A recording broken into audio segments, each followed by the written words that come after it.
It's a cold, brisk night here at Dakota High School as we get set for the MAC Red Championship game.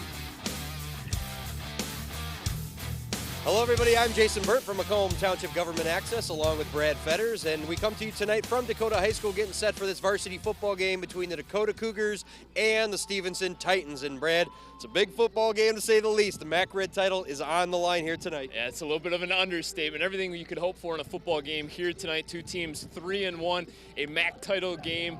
Let's get ready. Let's get fired up. Let's play some football.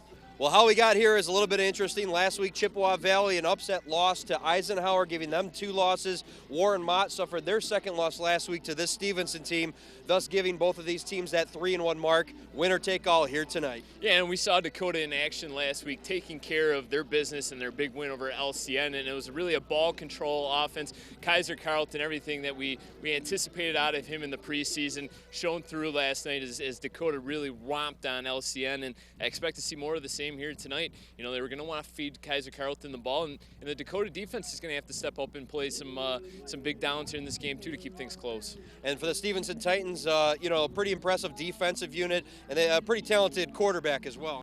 Yeah, this is Sterling Heights defense that has given up the fewest amount of points in all of MAC Red play, and they're really picking up where they left off last season.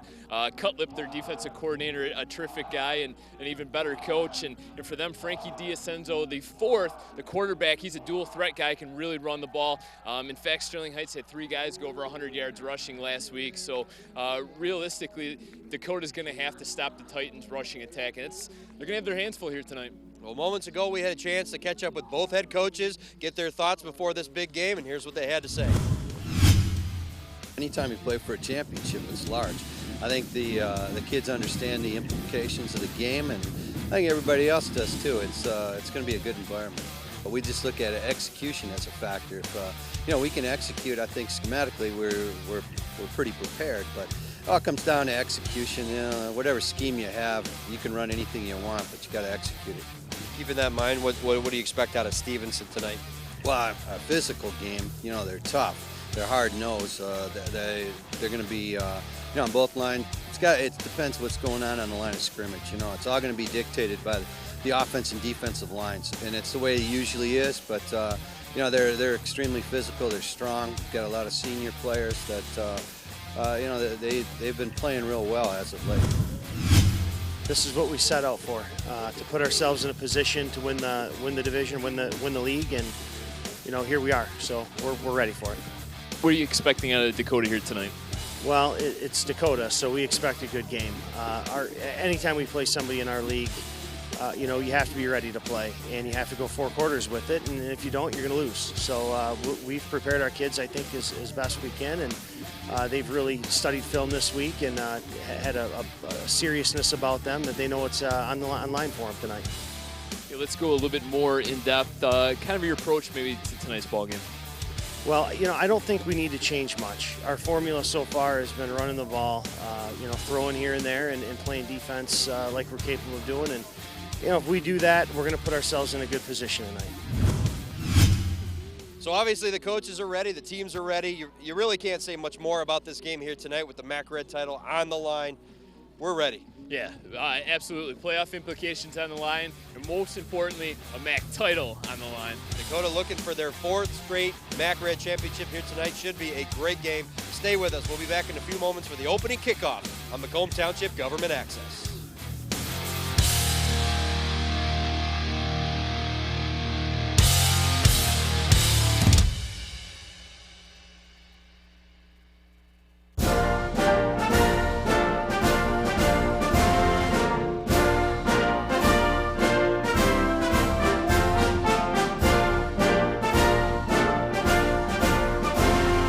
Just a reminder, kids who participate in high school activities tend to go a little farther than those who don't.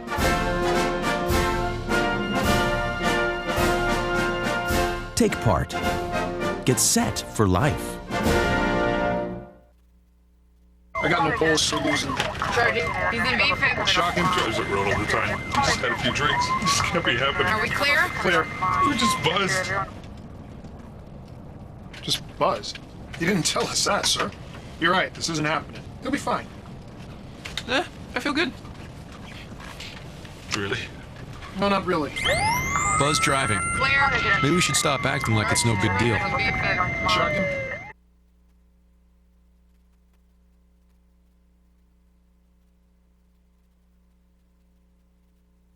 Here we go. We're gonna make some juice. It's gonna be good. She's excited. A little bit of kale. Please don't put this on. I'm putting it all over the line. It's wet. It needs something. No, it'll go. Don't break my juicer. Looks good. You ready to try it? Come on, baby. Challenge your kids to be active and eat healthy.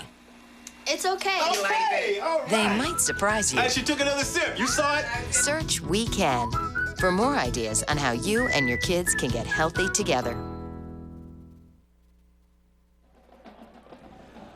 Welcome back here at Macomb Township Government Access. Jason Burnt and Brad Fetters getting set for this big matchup between Dakota and Stevenson.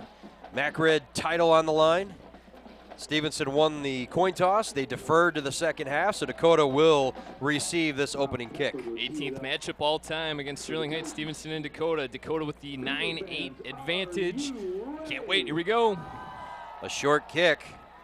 It's going to bounce at the 25, taking it to 22. Trying to make something happen right there is Benji Marshall, still on his feet, finally taken down at the 28-yard line, and that's where Dakota will set up. At Dakota offense last week, Jason really clicking on all cylinders, scoring 42 unanswered points. Got off to that big lead before halftime, 35-6. Had a running clock in the second half against LCN. We'll see if they can pick up where they left off last week. Well, weather might play into it a little bit tonight. Both of these teams like to run the ball, and it was cold down there on field level before the game. Sure was. Dakota will have what wind is left over at their backs for this opening possession. Brett Drosky at quarterback, out of the usual shotgun set. Fake handoff. Quarterback still has it. Big collision right there at the 36-yard line. Drosky's up and okay. Nice pickup on first down. And these are both quarterbacks that will get the job done with their feet as well as their arms. Drosky not afraid to tuck it and run. Both of these teams so equally matched as far as that's concerned. They play big up front. Both teams can be physical. We heard that from the coaches off the top of our broadcast, both of them indicating it was going to be a hard-fought game. Second down and 1 now. They hand it off. Carlton tries to bounce at the outside. He will get that yard. Dragged down at the 43. Dakota will have a first down. You might have heard some groans there from the home faithful. It was a dangerous-looking tackle in the NFL and college. That'd be a horse collar tackle. No flag thrown, but Dakota did get the first down. From the 42-yard line is where the ball is placed. So a good start for Dakota.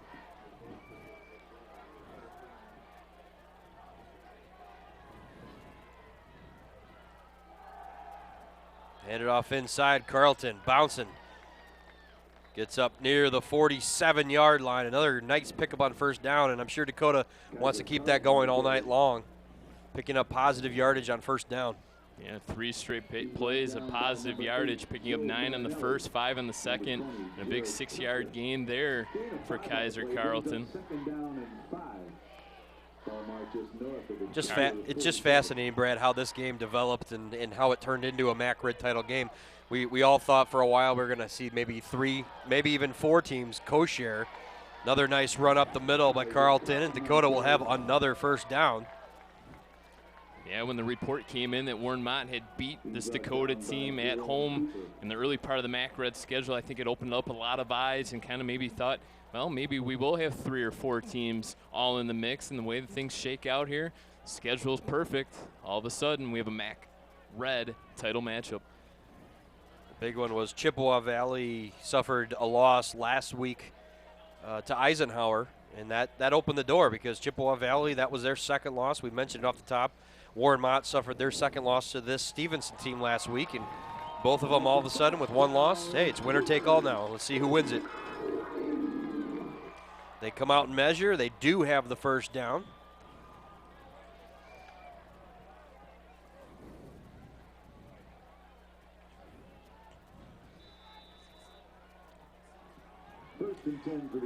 From Stevenson territory here at the 48-yard line. Drosky hands it off. Trying to bounce it out once again. A great defensive effort there, right there by number 50. Lance Desmond in there quick in the backfield.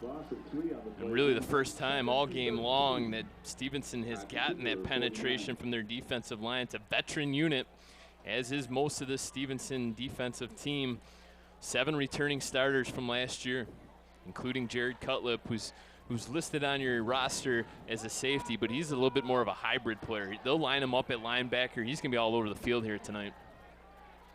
2nd down and 13 after a 3-yard loss. They hand it off inside again. Nope, Drosky still had it. Tackled down near the original line of scrimmage there. So got 3 to 4 yards on that carry. That'll bring up 3rd down and 10. Gain of 3 on the play brings up 3rd and 10. So now we'll see if Dakota elects to throw the ball for the first time here on 3rd and long. We mentioned the weather and it being a little cold. We saw down during warm-ups a lot of the receivers dropping the balls because it's a little chilly, hard to hold on to those things. We'll see what Dakota can do here in the passing game if they elect to do so. They will throw it. They're going to go deep to the right side. Out there, caught. Complete to Tavon Allison. 1st down, Dakota. And just beats the coverage. It's a well-thrown ball to that back shoulder. The Stevenson defender had to play catch-up, and just a well-thrown ball there by Drosky. A quick step and threw a ball where only the wide receiver could come down with it. And it's a 1st down, and it moves those chains. Great start thus far for the Cougars. They hand it off. Up over the 20 to the 19-yard line is Carlton. Pickup of a few. Brought down by Jerome Cooper. And the one thing, you know, we kind of joked about it, but you're looking at it right now is the clock just continues to run. Both these teams, they like to run the ball, and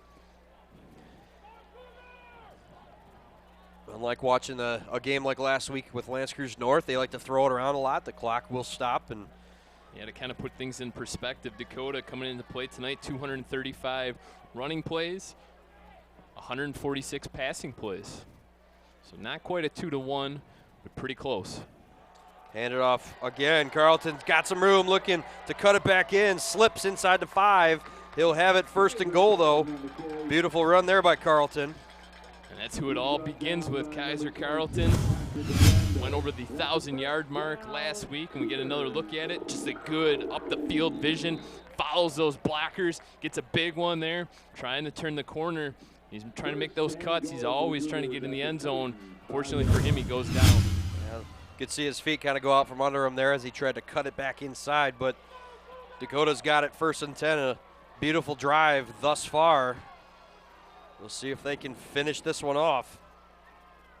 Stevenson looking to stand him up. We got a flag. This play will not count. So it'll be against Dakota. You can see it, false start. Jason, Dakota's run 9 plays so far, 8 on the ground, only the 1 passing play.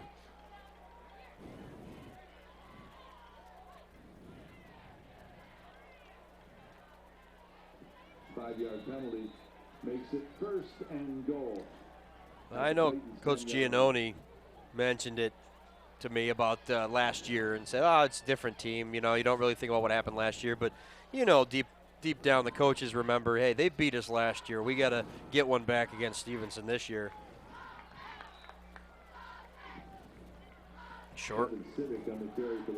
Yeah, the Dakota win over Stevenson last year, Jason. Or Stevenson beating Dakota last year 19-12. It was their first win in 5 tries, so Dakota had their number coming into that game last year and really prevented Dakota from a perfect MAC Red season. So after a short play there, Evan Civic on that last play. 2nd down and 7. They'll hand it off. Carlton looks to the right, cuts it back inside, end zone, touchdown, Dakota. So a long, methodical drive ends on a Kaiser Carlton touchdown. We've said that once or twice this year, but Dakota takes the early 6-0 lead. 16th touchdown of the season for Kaiser Carlton. Just a dangerous back and gets open in space. Watch out. Tremendous vision. We'll see the replay coming up. But the way he can bounce that thing back inside. He was looking corner all the way, and then when that Stevenson defense went that direction, he was able to stop. Extra point up and good. Dakota leads it 7-0 early on here in the MAC Red title game. 6:25 left to go in quarter number 1. Take another look at it, Brad. And we get a look at it here, and it's just good, hard running. It's the big uglies up front on that offensive line that open up the holes, and Kaiser Carlton does the dirty work here right on the goal line, springing over that tackler into the end zone for 6 points for the Cougars.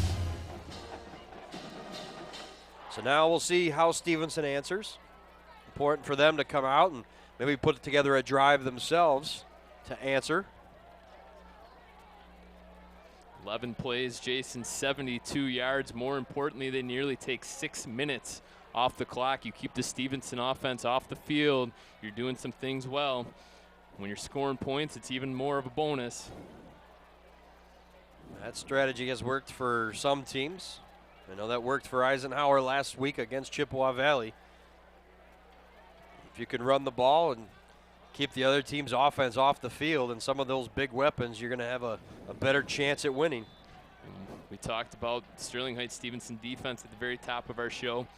Coming into play tonight, only giving up 49 points in MAC Red play. It's an average of just over 12 points. You look at their overall defense, 65 on the season, just over 9 points per game. So Dakotas are almost at Stevenson's average right now after their first drive. That kick goes into the end zone out of bounds. Stevenson will start from their own 20.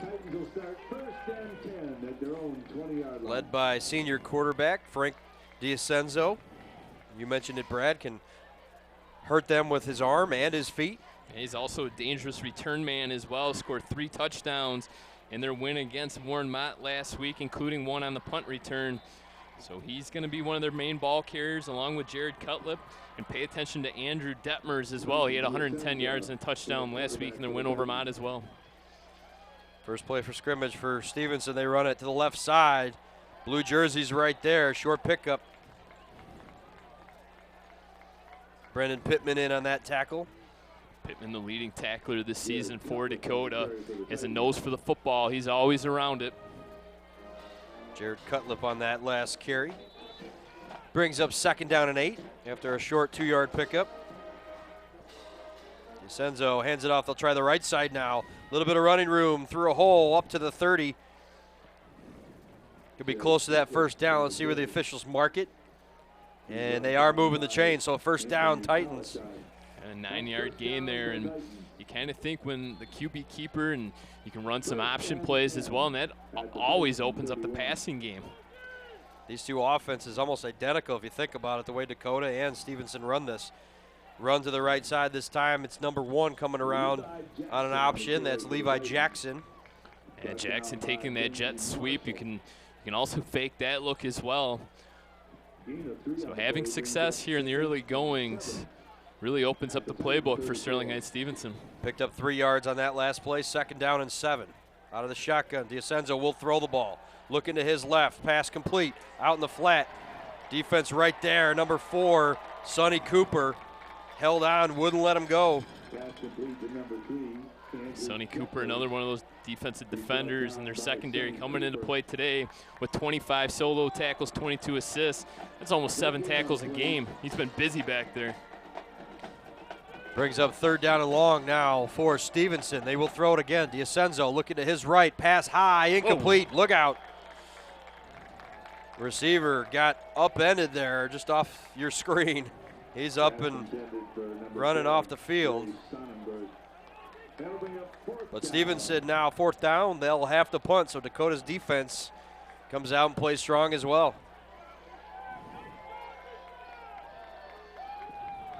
So we're going to wonder which team was going to blink first, and so far it's been the Stevenson offense.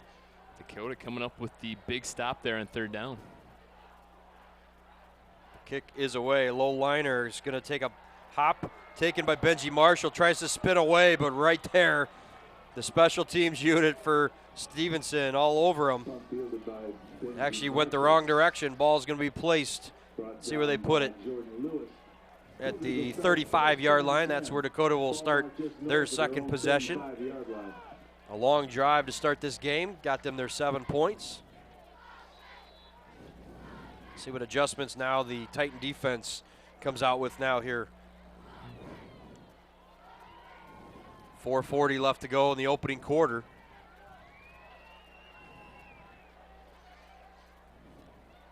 Brett Drosky at quarterback. And Cougars. Drosky, Jason, taking over really the helm last week, played the entire game until things got out of hand. Inside handoff. Carlton, pickup of about 5 yards.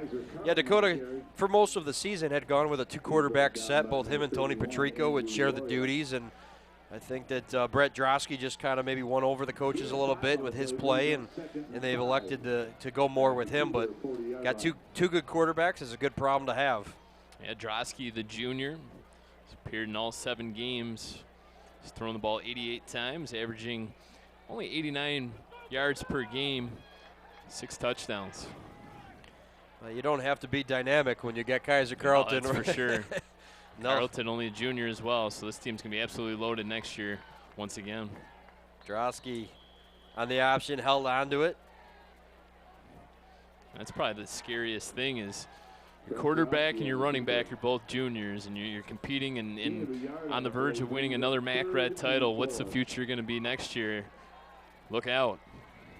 Well, Dakota, we mentioned it off the top. If they were to win here tonight, this would be their 4th MAC Red championship in a row, either a solo or a co-share. Big third down now here for them, 3rd and 4. You can see at the top of your screen the flags. You got to get to the 35-yard line. Excuse me, the 45-yard line. Juggled snap that time. Pass complete out there to Bauer. He's got some room after shaking a defender. Shoved out of bounds. Dakota will have the first down. Nice catch by Jason Bauer and good yak yards after. Take another look at it. And this is just basically because Dakota's running the ball so well, it gets wide receivers open. Stevenson's putting all their efforts into stopping the run, and just a terrific yard after catch, and finally brought down by a couple of Sterling Knights defenders. So ball placed at the 37-yard line, 1st and 10. Still on his feet. Yeah, Carlton. Little option play that time. Tried to fool Stevenson. They weren't fooled. Syvic there that ended up taking the carry. Kaiser was the back that took the fake. Jordan Lewis in on the tackle that time, the junior defensive end. I think that'll be a play that the Cougars will take out of the playbook. Not well executed there. That brings up 2nd down. 4-yard loss. They will throw it. Pressure coming. Down he goes. A big sack. Once again, that's big number 23, Jordan Lewis. Lance Desmond, I believe, was also in on the vicinity of the hit. That pocket just collapsed. He had a moment there to throw it, but once again, that pressure. So now this is 3rd down and 20.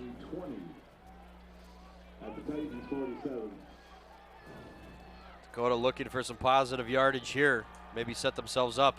Crossing pattern there, and incomplete as Tavon Allison tried to come back for it. Would have given him some extra running room, but said it's incomplete. Dakota will punt the ball. Stevenson defense got themselves into an obvious passing down. They bring out the nickel back, forcing Dakota to look into all kinds of coverage there. And just a little dump off pass that goes incomplete. So now Dakota looking to maybe pin them deep. Kick out of bounds. Not a good one. They will mark it. The officials walking all the way up there to the 38-yard line. So not a great punt right there for Dakota. Stevenson will take it. Well, that's one way to keep the ball out of Frankie DeSangelo's hands, but You know he's going to be able to touch it here. Quarterback for Sterling Heights Stevenson trying to engineer that game-tying drive here in good field position for this Titan offense. I'm sure the coaching staff and the special teams not happy right there, because they would have loved to have pinned Stevenson a little further back than they did. First down and 10. Quarterback option up the middle, a few-yard pickup. Ball carried by Frankie DeCenzo. DeCenzo just held on to it that time. Brendan Pittman on the stop.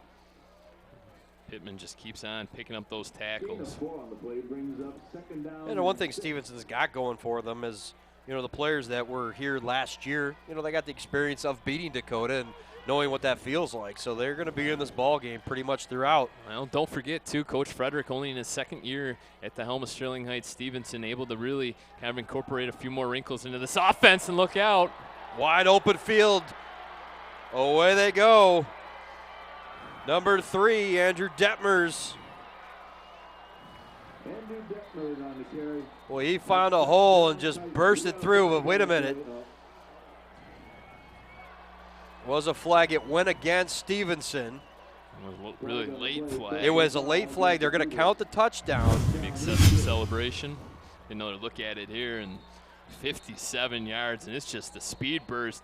Linebacker right there missed the initial contact, and he was gone. Yeah. Well blocked by the wide receivers on the outside, because you don't see any of those secondary players for Dakota coming into your advantage. And it's a big one there.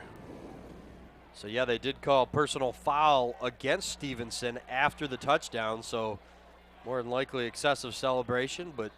Yep, and it's going to be accessed on the kickoff rather than the extra point. Extra point coming, nearly blocked. Flag comes down as they ran into the kicker. Extra point is good, so now that's going to negate that last penalty, and they'll offset now.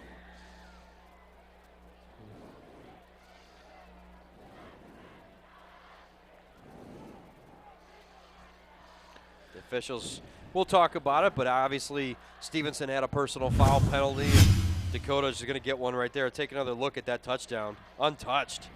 And that's that QB option read once again, and Detmer explosive through the line, gets those blocks, and then it's just off to the races.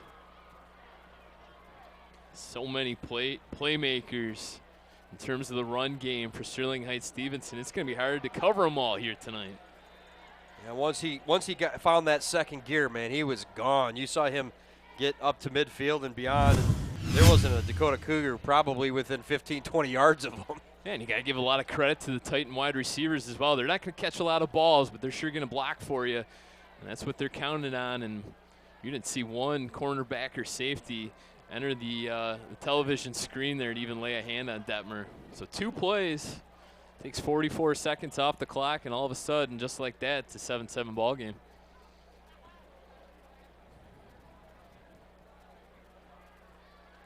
So about a minute left here, 59 seconds left to go in the quarter.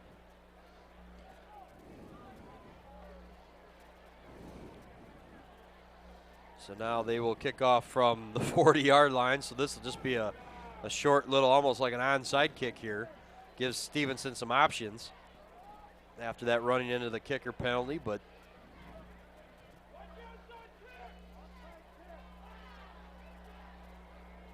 two penalties on the play, totaling 20 yards. He ended up having 2 penalties on the play. Yeah, they just announced that. So an onside kick to the left side, Oh, ball loose. Stevenson foot. It hit a Stevenson foot. That ball clearly hit a Stevenson foot. This shouldn't count. Dakota saying they got it. The officials have not ruled anything yet.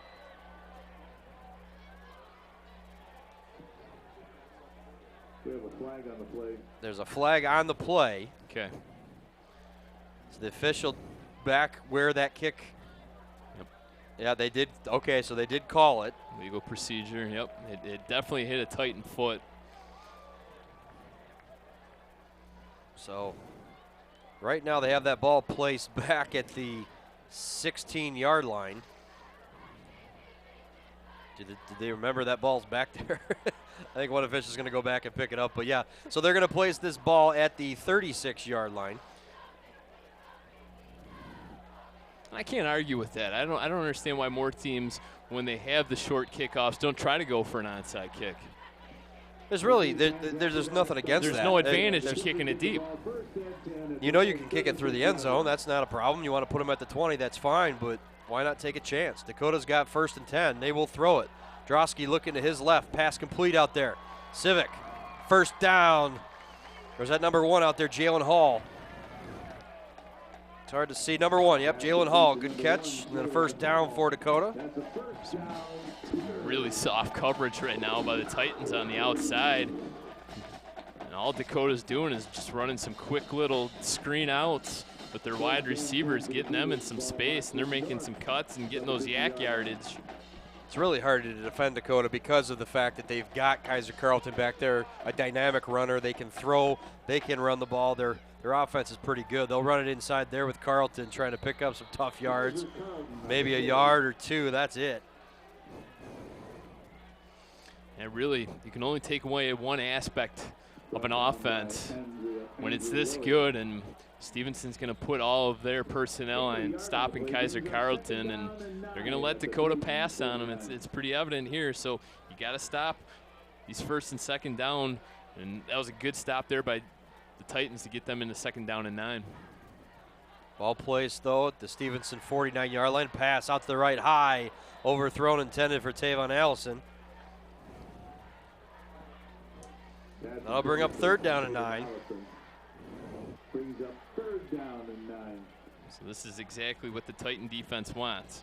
An obvious passing down here with the 3rd and 9. And that's a little kind of chess match we're going to see all night long, the back and forth.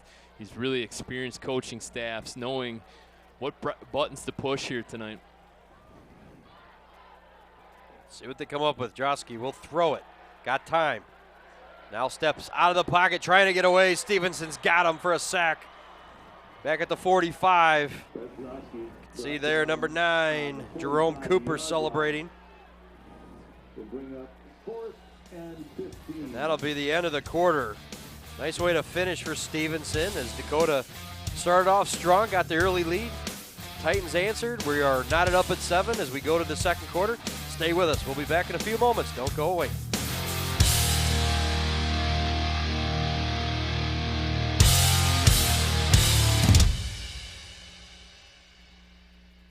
Now it's time for This Week in Bad Stats. Bad stats? Horrible stats. Here goes. 260. That's how many runs were walked in with the bases loaded last season. Wow, very good. Here's a tough one, though. 3 and 4. No idea. That's the number of kids who witnessed bullying. 3 out of 4. Not a good stat. No, it's not, but that can change. Kids want to help, but they don't know how.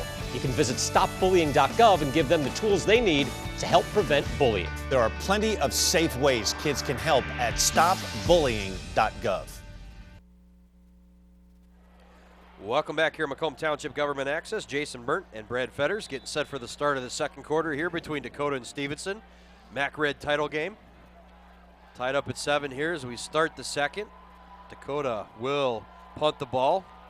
Drosky, whoa, good kick there after a poor one in his last showing. Bounces down there at the 12-yard line, and that's where Stevenson will start their next possession. Terrific punt by the QB. Got a lot of spin on it, too, and stopped it right there at the 12-yard line. Looked like one of your wedge shots, Jason. I think the coaching staff had something to say to Drosky on his, after that last punt. Yeah, after the shank. Yep, he shanked one on his last one, and it gave Stevenson good field position. I've seen you golf. I know you can put the spin on the ball. It may spin. I don't know where it's going to land, but it may spin. Well, I've also seen you hit a lot of shanks as well. 1st down. Stevenson tries to run the left side. Nothing doing. Good defense there by Dakota. Was Cutlip on the run that time.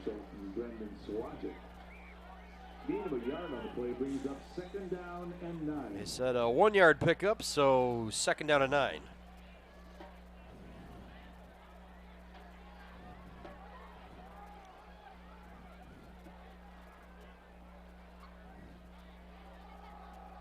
Quarterback option up the middle again. Defense right there. Yeah. Sniffing it out. Putting 8 in the box. Blake Brady, number 90. Big defensive lineman, a senior, in on the tackle. So now this is important down here for Dakota. As they got Stevenson pinned back deep, they can force them off the field and maybe give themselves good field position coming back. Stevenson will spread them out 3 wide. 3rd down and 8. Fake the handoff. DiAcenzo up the middle. Going to be close. Let's see where they mark this ball. And that hit that came late at the very end might have pushed DiAcenzo across the 1st down marker. I think he's got it. Yep, they're going to move the chains. Wow. He was stopped. Yep, he looked like he was going to be a yard shy, and then the tackler from the backside, you're right, pushed him forward. Was able to pick up a 1st down. Look at the Titans getting quickly back to the line of scrimmage. Dakota trying to solidify their defensive line, alive and pretty late there. Same exact play. DiAcenzo tries to spin away from a defender, picks up about 4 or 5 yards on that run. We mentioned several times he can hurt you with his legs as much as he can with his arm. And he ended up being their leading rusher last season. And talking to Coach Frederick prior to the start of the season, I think he maybe wanted DiAcenzo to pass a little bit more, maybe save himself for these late season games, but really picking up where he left off last year in terms of running with the football. The 2 wide receivers to his left. Try to run up the middle. Nothing doing. Boy, that defensive line right now for Dakota really playing well. Number 43, Anthony Pulishai, also in the tackle from a linebacker position. 12 offensive plays so far for Sterling Heights. Stevenson, 10 runs, 2 passes. Trying to stick to their bread and butter right now. Dakota's answering the call. Brings up a big 3rd down and 3 once again as we approach 9 minutes to go in the half. Nice turnout by both cheering sections as well. This has got the hype. DiAcenzo found a gap, ran back through, now cuts back to the middle. Now to the top of your screen. 1 man to beat.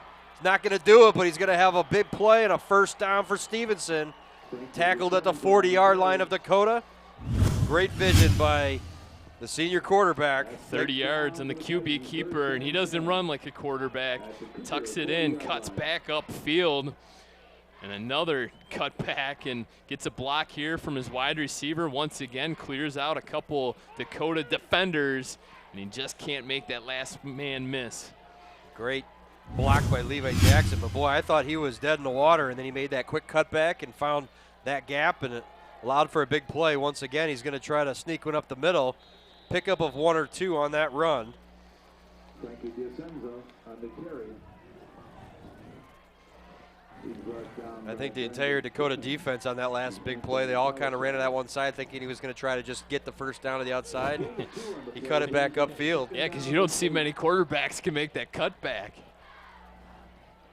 Over pursuit that time of the Cougars really hurt him. DiAcenzo finally goes to the sideline to get the play call. Gets to take a little bit of a breather. He's been involved in pretty much the majority of these plays for this Titan offense on this drive. 2nd down and 8 now.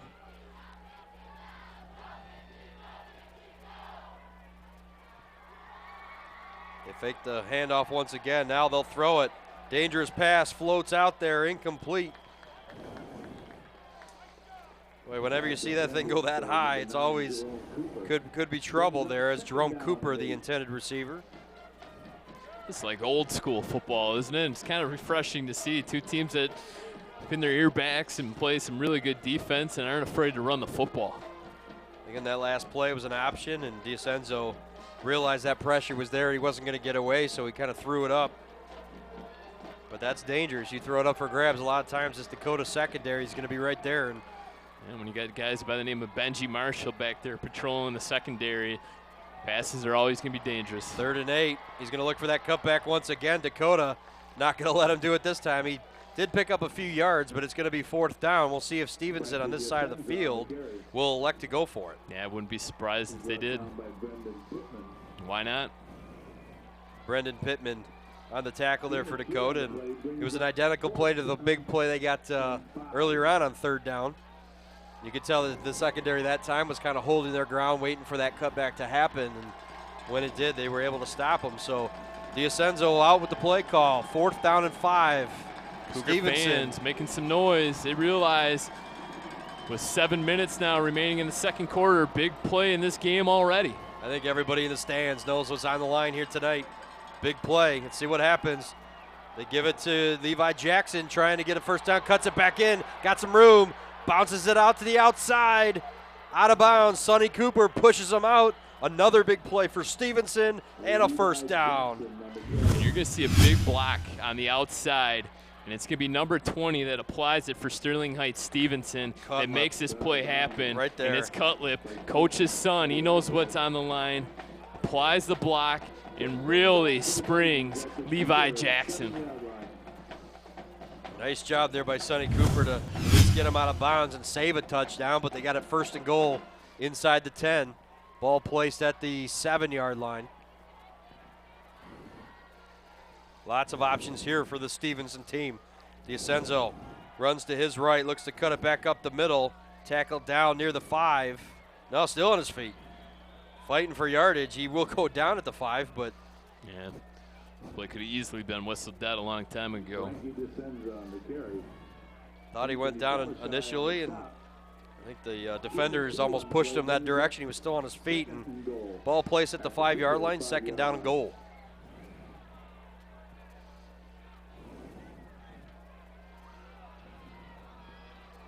Dakota defense looking to stand tall here after taking the early 7-0 lead on their first possession of the game. Stevenson answered and now looking to punch it in again. They hand it off, Cutlip up the middle, a little bit of running room, get to the goal line, touchdown Stevenson. Just muscled his way in from 5 yards out. Take another look. It's just a hard run. Cutlip puts his head down, takes on that contact and pushes right through it and gets over the goal line just barely, but enough of the ball crossed it, broke the plane, and all of a sudden the Titans 2 straight trips down into the red zone and touchdowns. Another near block in the extra point. It's up and good though. Stevenson here on the road has a touchdown lead now over Dakota. Looking to claim the MAC Red title tonight, both of these teams. Take another look at that touchdown. Just, we know Stevenson likes to play physical. This is a perfect example. Like you said, Cutlip just took on that contact right there, just kept those legs moving, and you see Tavon Allison comes in late trying to push him back. No doing as he got over the line and got that touchdown. 12 plays, 6:01 off the clock. 11 of those plays were runs. The only pass was an incomplete pass. Talking about getting the job done on the ground. That's the MO of the Sterling Heights Stevenson team, and just pounding the football down the Cougars' throats. So 5 minutes and 50 seconds remaining. Dakota will get the ball back with an opportunity. Plenty of time. Kickoff goes back to the goal line and into the end zone. Dakota will start from their own 20. Cougars will start 1st and 10 at their own 20-yard line. I think it's important here for Dakota to try to put something together offensively. You know, Stevenson answered Dakota's touchdown and has since taken the lead, and now it's Dakota's turn now to answer. Yeah, really, after that impressive first drive of this football game where they scored the touchdown, 2 straight drives that resulted in punts and really didn't get anything going offensively. We knew this Titan defense was good, and they're really showing us why here tonight. So Dakota out of the huddle. Here we go. 1st down and 10 from the 20.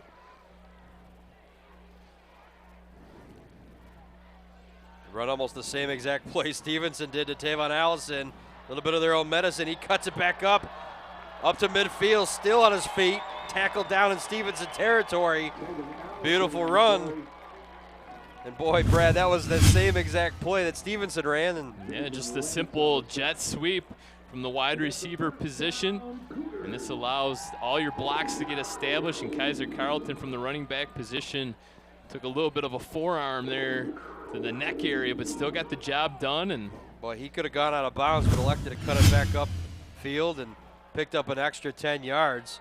Run up the middle that time. Pickup of about 6 yards. Good positive play on first down as Drosky held onto it. You kind of get a sense of urgency right here from Dakota. Yeah, realizing that they need to put up some points in this game, and quickly, is all these running plays, this clock has been just constantly moving, and all of a sudden you look up at the big board here and there's 5 minutes remaining in the half.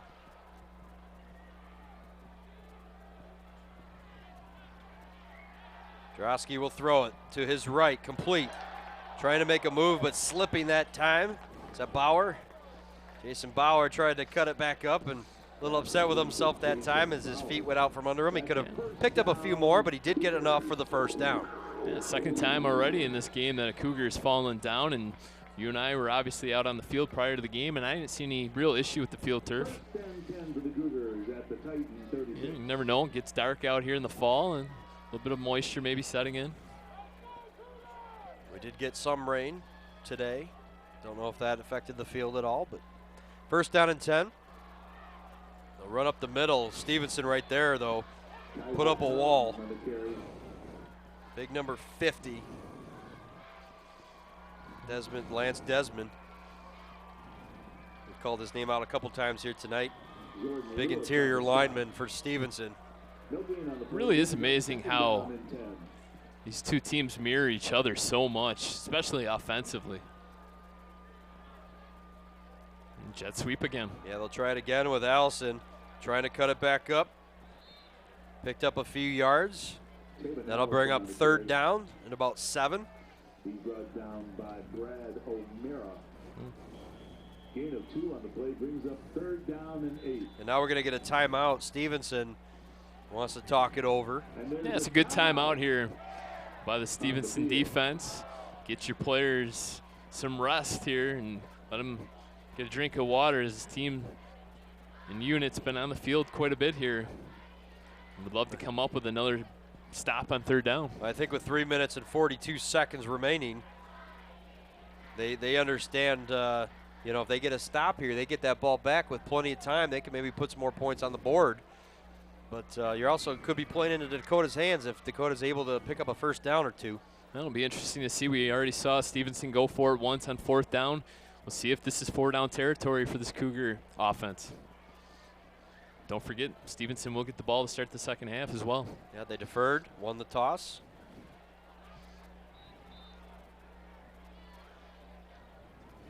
Well, a game like this, you're going to, just a lot of little things are going to be what changes the complexion of this game. Both these two teams, we mentioned it, are so evenly matched and very talented teams. Yeah, the decision-making process in this so key. This game really on a razor's edge, could go either way. So much on the line. Here we go. Third down and 8. Out of the shotgun. They will throw it. Flushed out. Pass over the middle, incomplete. Smart play that time by Drosky. He threw it in the area of a defender, but nowhere where it could be picked off. And how about the Sterling Heights Stevenson defense applying some pressure, bringing a really good pass rush that time, and Drosky having to get out of the pocket, got flushed out, was able to wheel out, and just threw that one into the dirt. Now Dakota will go for it on fourth down on this possession. Stevenson did it, was able to pick up a first down. They will throw it left side, going deep out there. Incomplete, flag down. 2 flags fly. Pass intended for Jalen Hall. I thought maybe Jalen Hall might have jumped a little bit too soon for that pass, but he's going to get bailed out here on a pass interference call. The ball was thrown inside, right where you almost needed it to be, because he came back for it and the defender never looked around. Yep, and that's the only reason why that's going to get called, is because you hit it right on the nail on the head, is the defender never turned around and looked for the ball. You got to make a play on it. So now first down for Dakota. That's a big penalty there and a big first down for Dakota. Yep, in the red zone now at the 19-yard line. Still plenty of time left. 3:33 left to go here in the half. They fake the handoff. Drosky with some running room, bounces it outside, now cuts it back in. Pickup of about 8 yards. Tackled down by number 25, Gino Hanna, excuse me. Anything you can do, I can do better. There's Drosky showing off his wheels. Gets it all the way up to the 12-yard line, picks up 7 yards on first down, brings up a very manageable second down situation. And if you're Dakota right here, you got options. Obviously, you got a stud running back you can hand it off to, but if you want to look end zone here, you can do that. They will go tight formation. And we saw this a lot last week against LCN. Options in the backfield. Who's going to get the football? Give it to that back, third option. Sonny Cooper. Sonny Cooper on the carry for the Cougars. They get enough for a first down. Let's see where they place this ball. Looks like they did. By Jerome Cooper. Still no movement there with the chains. They going to measure? Don't see this too often the officials, anymore. Yeah, the officials will stop the clock, and they're actually calling for a measurement. This is the second one this game already. I don't think we've seen 2 measurements all year, let alone in one game. Well, kind of an important ball game tonight. Referees know what's at stake. Don't want to mess anything up. The title is on the line tonight for the Mac Red Championship, and it will be a first down. It looked like he got it by half a football. Nice job by our chain gang. Getting out there quickly. You know the officials don't want to have anything written tomorrow saying that they could have been the reason why one team didn't win a Mac Red Championship. So first down, a goal here now for Dakota. Coming up on 2 minutes to play. They stick in that tight formation. Who are they going to give it to? They give it to Cooper once again, down to the 2-yard line. Same exact play they just ran. It's almost like a veer look. Remember the old veer look? Yeah. You got all kinds of options, all kinds of movement in the backfield, and all of a sudden somebody emerges with the football. You got big number 33, Brennan Pittman back there. Of course, you got Kaiser Carlton. Both great options at running back, and they give it to the third option, which is Sonny Cooper, who's made some elusive moves down there and able to get free down to the 2-yard line. So that brings up second down and goal. They'll go into that tight formation once again. Keep an eye on it. Who are they going to give it to? Give it to Cooper once again. Into the end zone. Touchdown. Third straight time they ran that play. And Dakota within a point of tying this thing up. Take another look. They fake it to Carlton nicely on the right side. And Cooper, good job protecting that ball. Didn't want to fumble it. Got across the goal line. Yeah. Coach is going to love seeing that in the film on Monday. Watching the 2 hands on the ball, no way he was fumbling it. Well, they saw that happen last week against Lance Cruz North, and Crusaders looked like got across the goal line and said they called a fumble, and Dakota ran away with that game after that play. Extra point up and good. We are tied. What a ball game here tonight. These two teams, I have a feeling that second half is going to be dynamite. We're going to see a lot of the same, and who knows, maybe a last-second play will decide this thing. Take another look at that touchdown. And it's that veer look, the 3-back set, and they got to protect. They got to. Sorry, Brad. They got to protect that right side there because Carlton is a threat. And Dakota really getting the job done on that drive without Kaiser Carlton. I don't think he even touched the ball during that drive. The big play with that pass interference on fourth down gave them the first down and kept that drive alive. Yep. And I don't think there was any question about that call. I think that was a good call by the officials. So now Stevenson will get the ball back with 1.5 minutes, Brad. They still got a lot of time. Yeah, they still got 90 seconds is plenty. They got 2 timeouts. Yep, a couple timeouts remaining, and they will get the ball to start the third quarter. So if they can put something together here and maybe get some points to end the half. I would be absolutely shocked if Sterling Heights Stevenson came out and was very conservative here. I think you try to take some points going into halftime knowing you're going to get the ball in the third quarter. Get that momentum back. Conservative for Stevenson could be running the football, which is their strength sometimes. So kickoff return here at the 15-yard line. Benji Marshall in there with that tackle, indicating nothing going to happen.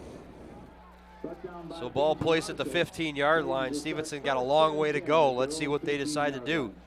They've hit on some big running plays, though, Brad, so even if they elect to run the ball. And their biggest of the game so far has been a 30-yarder, along with that 43-yard TD scamper. So 2 plays over 30 yards already. Gonna have to pick up 85 tough yards here. We'll see if Dakota elects to play a little more prevent, not allow them to beat them. No, they're gonna bring everybody up. DiCenzo only 3 passing attempts in this game. He's looking for somewhere to run. Dakota's got him. Inside the 10-yard line, sacked. And now all of a sudden, my play calling, I said they wouldn't come out conservative. Now things change all of a sudden as you're backed up on your own 10-yard line. Yep. And Dakota called the timeout. Yeah, why not? Anthony Pulishai on that sack, along with Brendan Pittman in on that one. Yeah, as soon as you got that sack, Dakota called the quick timeout. Obviously, they recognized they got the field position, and they could get the ball back with a little time themselves. Yeah, the Cougars 2 timeouts remaining, so they come up with 2 more stops. Really only maybe take, I don't know, 20, 30 seconds off the clock, and all of a sudden Dakota could have the ball back with really good field position. So this is going to get interesting here. Just a minute 18 remaining. And Dakota struck first on their opening drive of the game, took a 7-0 lead, and then Stevenson came back with 2 touchdowns to take the 14-7 advantage. And Dakota, just a few moments ago, got into the end zone and tied things up. And now Stevenson looking to just get out of this part of the field one way or the other. Get to halftime. They'd love to go to halftime and tie it at this point, looking where they're at on the field. They hand it off inside, some running room there. A big play. Scratch that once again. Lorenzo King. No, excuse me, that's number 3, Andrew Detmers again.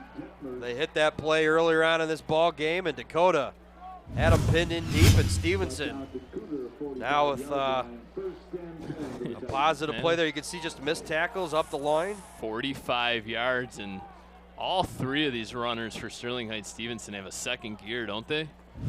Quick once he gets out there, 45-yard line, they hand it off to him again. Bounces it out to the left side, pick up about 5 or 6 yards. Kept in bounds, so the clock will continue to run. Timeout. Yep, you can see the coaches right there calling timeout as he was unable to get out of bounds. 54 seconds remaining. Wow. A lot of mashing of the X button going on with these running backs in the backfield. There's something to be said about speed. You can't teach it, and these 3 guys got it for the Titans here tonight. Boy, you talk about, too, the dynamics of a football game. You have Dakota maybe thinking, we're going to pin them deep and we're going to get the ball back with a chance. Stevenson gets 1 play, runs off a 45-yard run, and just like that now they're looking for points before halftime. And that's how close this is right now. It's coming down to 1 single play. And this is the sack on the first down play by the defense there for Dakota, where it kind of made us led to believe that maybe Dakota would come up with the stop there. Yeah, and they called the timeout immediately, and then at this point now you're looking, that might have helped Stevenson. It saved some time. Here's the second down run. And then right when Dakota thought they had them pinned, you can see he got through the line that time. And Andrew Detmers has had a couple of big runs here tonight and got speed, and there was maybe a touchdown-saving tackle right there by Chris McGee. Yeah, McGee never giving up on the play. He stuck with it. Option run that time by DiCenzo. Is not going to have a first down. In fact, only pickup of a couple yards that time. And clock keeps ticking here. So it's 3rd down and 5. Stevenson up to the line quickly. They got to get moving here as we approach 30 seconds. Dare I say they might have to pass here on 3rd down? They might. They will throw it. DiCenzo, nope, he's going to tuck it and run it. Instead, he's going to go down with a sack. Big number 79 right there, Brendan Swijic. Clock continues to run here. I don't know if they're going to even try to run off another play here on 4th down. Nope, I think the teams are just going to go to the locker rooms tied up at 14. What a first half of football here at Dakota High School. Tied up at 14. MAC Red title on the line. Brad, your thoughts on the opening half? They called timeout with 1 second left. Well, hold that thought. Well, Brad, give us your thoughts on the first half. I'll give you our thoughts now before the final play of this first half, and it's everything we could have hoped for in a MAC Red title game. Two evenly matched teams. It's going to come down to whatever team blinks here in the second half. Is both offenses are just going to want to do the pound and ground game, and you have really two great, outstanding defenses. So maybe a turnover could be the difference, or maybe even a big special teams play. Well, they called that last-second timeout. We didn't really see that coming, but Coach Giannone talking to the official right there. 1 second remains. Just throw the ball maybe in the end zone. Stevenson's just going to, hey, you get a pass interference call, you get another option. Maybe you could get 3 points at least. So let's see what happens here. You always got to look.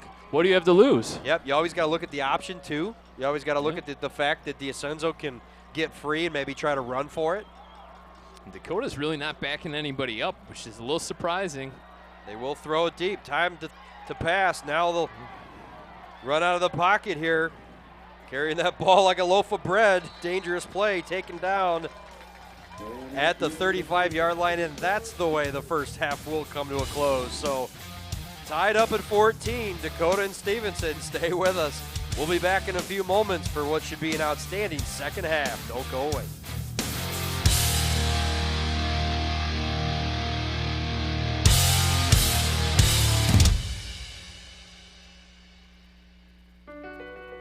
My life is full of statistics. Thing is, I could have dropped out of school and become one myself, but I didn't because I had people that believed in me. Here's another statistic. 7,000 students drop out every school day. That's 1 every 26 seconds. It's time that students know that we believe in them. Inspire a student and share your message of support at boostup.org. Here's your check.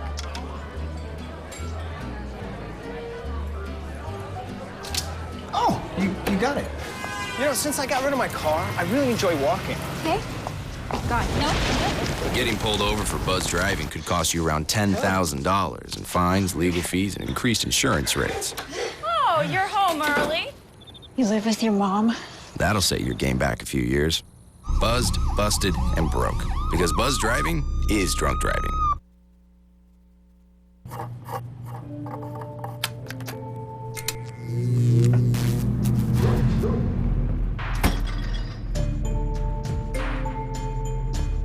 Traditional light bulbs actually generate 9 times more heat than light. Switch to Energy Star light bulbs, and you'll realize just how much cash you were really burning through. Saving energy saves you money. Learn more at EnergySavers.gov. Welcome back here, Macomb Township Government Access. Jason Burnt, Brad Fetters getting set for the start of the third quarter here between Dakota and Stevenson. MAC Red title on the line, and Brad, both of these teams, excellent rushing teams throughout the year and showing why in that first half. Yeah, the unofficial results of the first half show that Sterling Heights Stevenson, who's going to get the ball to start the second half, 210 total yards, 213 on the ground. They only attempted 3 passes. The only pass they completed went for a loss of 3 yards, so -3 passing yards for Sterling Heights Stevenson.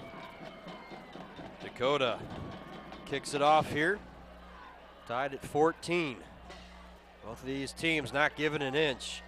Off the kickoff here, some running room, but a flag down. Up to the 30-yard line on that kick return, but it'll be holding against Stevenson. And we talked about how good the Sterling Heights Stevenson defense is, Jason. They hold Dakota at 176 yards in the first half, 105 on the ground, 71 through the air. Flag on the play.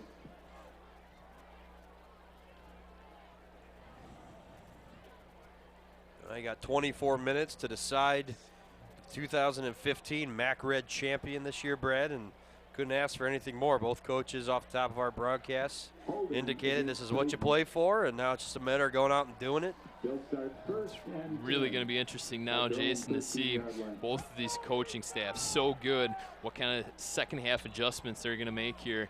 We'll be able to tell right away on this first opening drive. Stevenson scored 2 touchdowns after Dakota scored on their opening possession. And Dakota came back and tied it up. See what they do offensively. DiAcenzo fakes the handoff, holds on to it. Tackled down after a pickup of about 5 yards.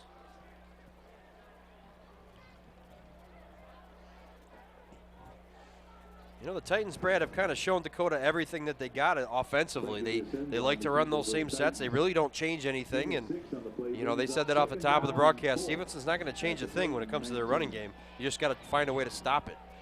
Yeah, that's easier said than done. And multiple looks, and there's kind of 7 in the box there with the safety coming up to help and run coverage as well. And inside handoff that time looked like Cutlip. Yep, it is. And see if he's close to a first down. It looks like they're going to move. Nope, it's going to bring up 3rd down and about 1. So a big early down here for Dakota's defense. Can force Stevenson to a 3-and-out to start the second half. That would be huge for them. DiAcenzo, even in passing downs, he hasn't really been comfortable throwing, and he's just going to take this one himself. He's going to get it. First down. Looks like he picked up that 1 yard he needed. Really, so many options, and that's why they're dangerous. DiAcenzo can hold on to the ball, run it right up the gut. We've seen him make a couple nice cutbacks when he bounces to the outside. But they also have that option on the jet sweep, like you mentioned. They got several athletes that can get around.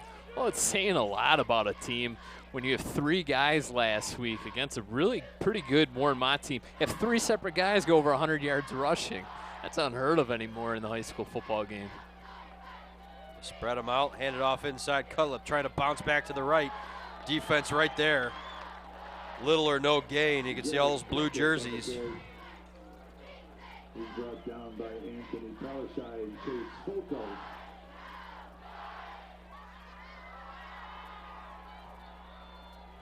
Second down and 10. No gain on that last play. You can kind of feel just a slow, methodical pace right here to start. Stevenson not in a hurry. Fake handoff, DiAcenzo trying to run the defense. Benji Marshall was first in on that tackle. Held on to him long enough for the rest of his teammates to catch up and take him down. Great defensive effort that time, and that'll bring up 3rd down and long now for Stevenson. Kind of put things in perspective.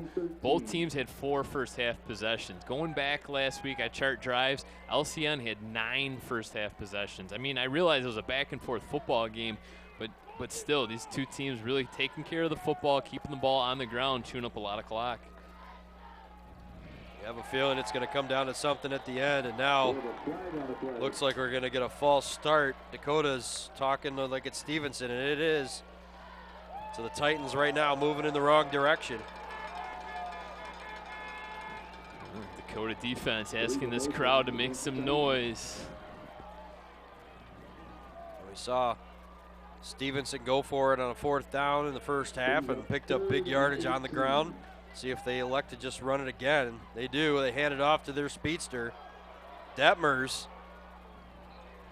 not going to have enough for the first down that time. Dakota able to stop them, but you could almost feel the collective group in the stands holding their breaths as soon as Detmers got the ball.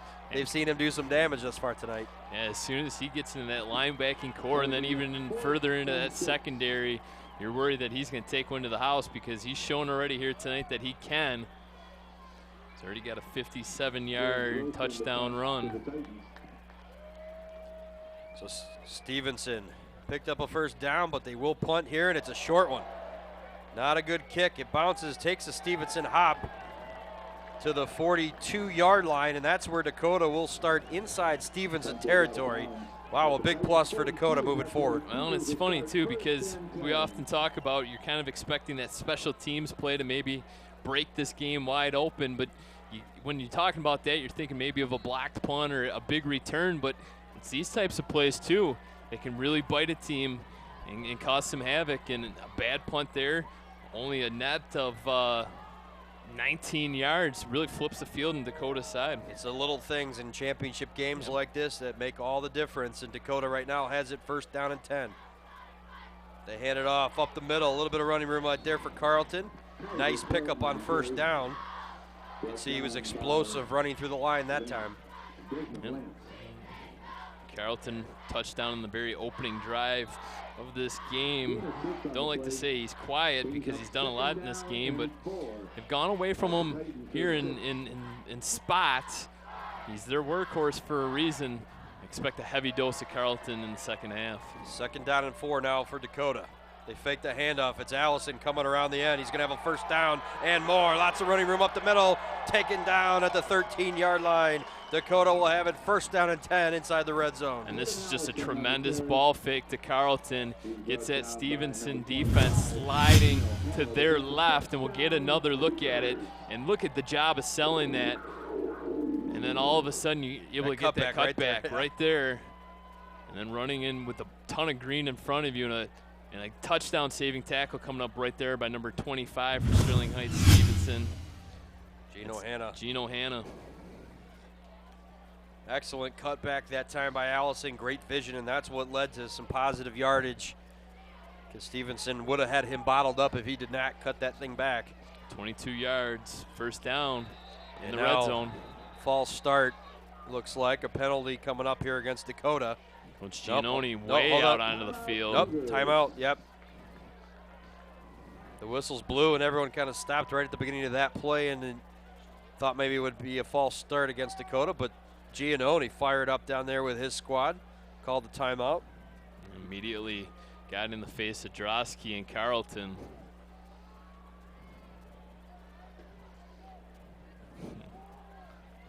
He knows what's on the line. He's been doing this a long time. He wants his 4th straight MAC Red title is what he wants. And keeping those mistakes and at a very minimum and keeping your focus. I mean, these still are high school athletes, but Coach Giannone wanting 100% all the time. Good decision there to call a timeout, reset, and they're going back to that 3 running back look, that veer option look. And another flag. This time there is a flag. And it'll go against Dakota, it looks like. A false start. That's a dangerous play. You know they're going to go to it more throughout this ball game. They got 3 options, actually 4 if the quarterback, Drosky, elects to hold on to that ball. But Dakota now moving in the wrong direction. And I think it might be Kaiser Carrollton. It's maybe trying to get a little bit of a head start. May have moved there. Ball placed on the 20-yard line. They can still pick up another 1st down to the 5-yard line, as you can see. They hand it off, 3rd option. Some running room there. Looks like Brendan Pittman down to the 5-yard line. Might be a little bit short of the 1st down, but it'll be a short yardage situation here now on 2nd down. Let's see if they mark it. Yep, mark it down short of the 1st down marker. Yeah, so 2nd down and short. They hand it off. Pittman again inside, met by that big defensive line, but he might have gotten enough for that 1 yard he needed. Should give him 4 downs now to work with. See where the officials place that ball. We've seen 2 measurements tonight. Will we see the hat trick, or will they just give him the 1st down? No indication yet. And they're going to say short of the 1st down marker. Now 3rd down and 1 by maybe the nose of a football. I wonder if you're going to see just a quarterback dive here by Drosky. Big play right here. They hand it off. Cooper is going to have enough for his 2nd effort there. They push him back, but he did get over the 5-yard line near the 4, and that would have given him enough for the 1st down. The official will mark it on the 4, and yeah, that will be enough for a 1st down. Should be. There's the signal. So now Dakota has a fresh set of downs to work with.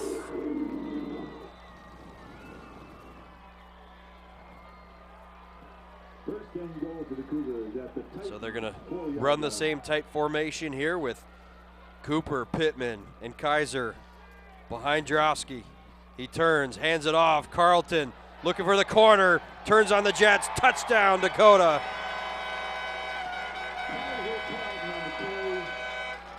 He knew exactly where he wanted to go with the ball as soon as he got it. Take another look. He got those 2 running backs out in front of him. Good block right there by Pittman. 2 hands on the football. Yep, Carrollton just too fast. You had a lot of room to get to the pylon. Second touchdown of the game gives them 17 now on the season. Did I mention he's coming back next year for senior season? It's hard to believe, but yeah, he could end up getting a 20 touchdowns scored this year, which is impressive.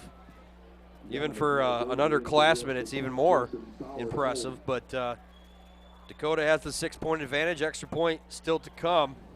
Kick is up, and it is good. Dakota now has the 21-14 lead here as we have 5 minutes and 31 seconds left to go in the third. Well, there's a reason why he comes into play tonight with 155 yards per game and those now 17 touchdowns, and this is just too easy. He gets a good block upside. That's a great block by Pittman right there. Clearing lanes, and another one. That 3 running back look for Dakota has been just too hard to stop here for Sterling Heights Stevenson. Yeah, you give Carleton credit there on the run because he obviously is an outstanding running back, but right there is a perfect indication of what good blocking can do for you. 2 of them on that play as he bounced to the outside. You saw one by Pittman, couldn't get the number on the other one, but obviously one of their offensive linemen upfield doing an excellent job against the Stevenson defenders and really allowed him to bounce outside and get that 7 points. It's those little things, right? The fundamentals of football, blocking, creating those lanes for your running back, good vision. Carleton, maybe some of the best vision in all of Macomb County in terms of a running back, finding those holes, making himself small. They call him the rabbit. And he finds pay dirt. And, you know, we mentioned that shanked punt by Stevenson and the little things that might affect a football game. Well, obviously that did affect them because they just gave up 7 points. So off the kickoff here, Benji Marshall with another nice tackle. Andrew Detmer's trying to cut that thing back. But like we said, Brad, that's what's going to take in a championship game is little things. And, you know, as soon as that happened, you said, well, maybe that could be one of those turning points in a football game. And Dakota was able to come down and score 7 points. So we'll see how Stevenson can answer now. Yeah, you knew Dakota was going to have good field position no matter what. They got a dangerous returner in Benji Marshall, but the 19-yard punt really flipped the field and made things way too easy for the Dakota offense. Detmers will try the outside. Dakota's defense right there, a loss on the run. And all of a sudden, you can start thinking about this offense, really getting the defense fired up. You can see some of those guys up front, they're feeling it. They're coming up with some big stops, and you can really put a dent into things here if they come up with another quick stop defensively. Yeah, Benji Marshall and Anthony Pulishai in on that last tackle, and no gain on the play. 2nd down and 10 from the 19. They fake the handoff. Try the outside once again, just nowhere to go. Dragged down. Brendan Pittman in on that tackle along with big number 79, Brendan Swijic. The defense right now, 2 straight plays. They know exactly what's coming and they've played it well now. And it's just a team that has studied the tape and know exactly what to expect out of the Stevenson offense. They took their blows, back-to-back touchdowns, but it's really a focused defensive unit right now, and they have Stevenson in an obvious passing situation. 3rd down and 10. Let's see what Stevenson comes up with. They will throw it over the middle. Pass complete out there. 1st down. Trying to make an extra move is Levi Jackson. Up to the 40-yard line and beyond. A big play for the Titans. I wasn't entirely sure when he got tackled that he went down there, and then the whistle finally blew, but we'll get another look at it nonetheless. And this is just a quick hitter on the slant. And Jackson comes down with it and here it makes is a right couple here. defenders miss. And these are just some secondary players for Dakota that haven't gotten a lot of look. And excellent job on a replay, and we'll get a look here to see if he actually went down. You know what? He did not go down. That's a big play. Back to live action. All negated at this point. But you're right, Brad. His knee did not touch it, and the officials automatically whistled him down. You know, and I think that you'll have some people maybe looking at that play going, what if? You know, could he have snuck away from that tackle and maybe ripped off some more yardage? And, well, the whistle blew, and obviously that's a missed opportunity there for Sterling Heights Stevenson. Pickup of 2 yards on that 1st down play, so brings up 2nd down and almost 7. And that's why you never give up on a play until You hear a whistle dead. If he might get up and start running towards the end zone, maybe the referee doesn't blow the whistle. DiAcenzo held onto that one off to his right. Pick up of a few yards. It's going to bring up 3rd down and short now for the Titans. I'm going to circle that play as maybe being the changing point in this one. That'll bring up 3rd down and 5 at the Titans. Coming up on 2.5 to go in the 3rd quarter. Big 3rd down play once again.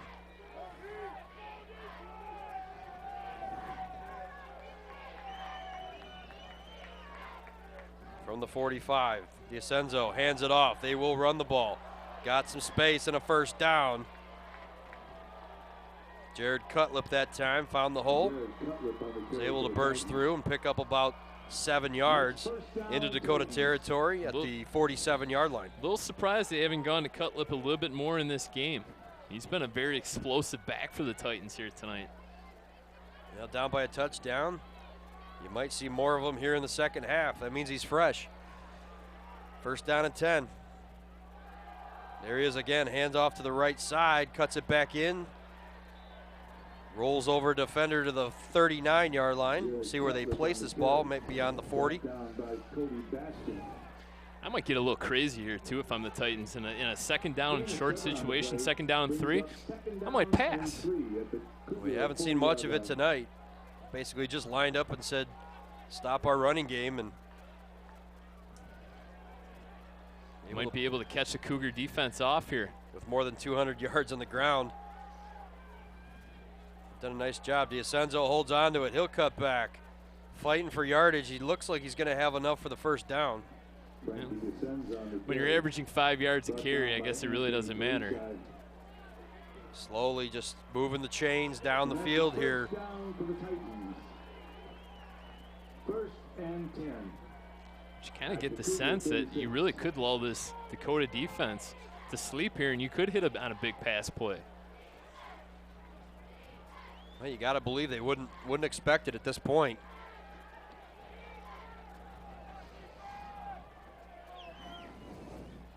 They turn and hand it off once again, up the middle, fighting for yardage that time.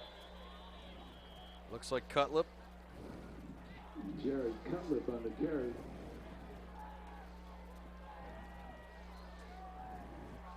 Levi Jackson, number 1, probably the most dangerous playmaker in terms of the wide receiver. He's wearing 1, he's got the red sleeves. Pay attention to him. Ball placed at the 31-yard line of Dakota. 2nd down.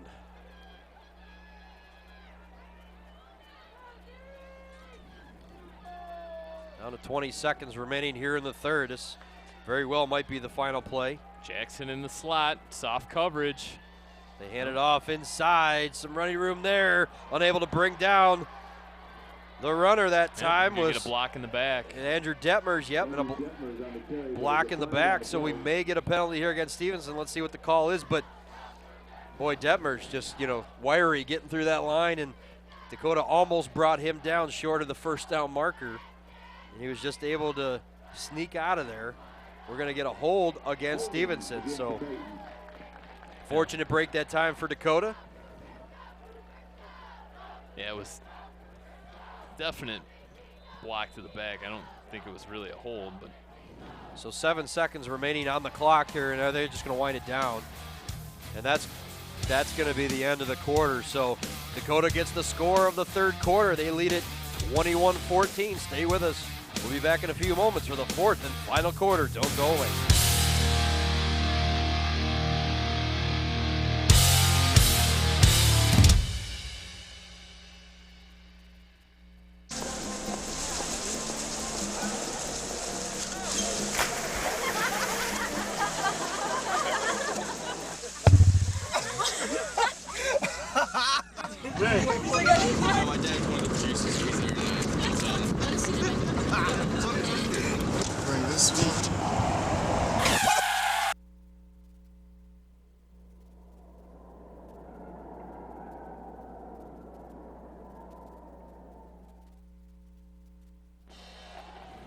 Welcome back. Getting set for the 4th and final quarter here between Dakota Stevenson. Little flip there to Jackson. Turns on the Jets to the sideline. Out of bounds. On a 2nd down and 6 play, looks like he got enough for the 1st down. He did. 21-14 our score here, Brad. Dakota with the lead, but Stevenson has put together a nice drive here at the end of the 3rd quarter into the start of the 4th. Yeah. They're knocking on the door. 6+ minutes here on this drive. Doing it all on the ground. The only one passing play was good enough for 21 yards. I keep begging them to pass the football, but they haven't needed to. 1st down and 10. Rolling out to his left, DiAcenzo tries to cut it back. The defense right there as he's taken down at the 20-yard line. Pickup of about 3 yards on that play. Gain of 2 on the play brings up 2nd down and 8 at the Cougar 20-yard line. 2nd down and 8 now for Stevenson. Big test for Dakota's defense. They've been on the field a long time. Yeah.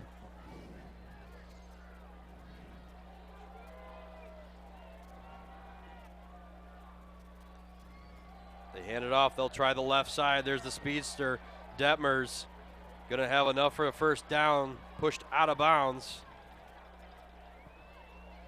A little bit of misdirection. Now Stevenson will have it 1st down and goal. Down all the way down to the 6-yard line. Detmers runs angry, doesn't he? He's got a 2nd gear, that's for sure. As soon as he gets the ball, he turns on those jets. Ball in that far left hash. So Stevenson 1st down and goal. Let's see what they come up with. DiAcenzo with 2 receivers out to his right. Whistle. False start. False start there. And you could see the entire defensive line for Dakota moving to their right, realizing that play was probably going to go to the short side of the field. Stevenson's been running it that way the majority of the night. And little mistakes like that, backing you up 5 yards, could be costly. So 1st down and goal now from the 11-yard line. 1st and goal at the Cougar 11-yard line. This is a big stretch in this ball game here in the 4th quarter. Either Stevenson can maybe tie this ball game up, or Dakota's defense stands strong. They hand it off to the left side. Defense right there. Outstanding play right there by Benji Marshall. Was able to rip off a blocker and take him down in the backfield. That was the exact play they ran on the false start. So they came right back out to do the same thing, and Marshall knew exactly what was happening.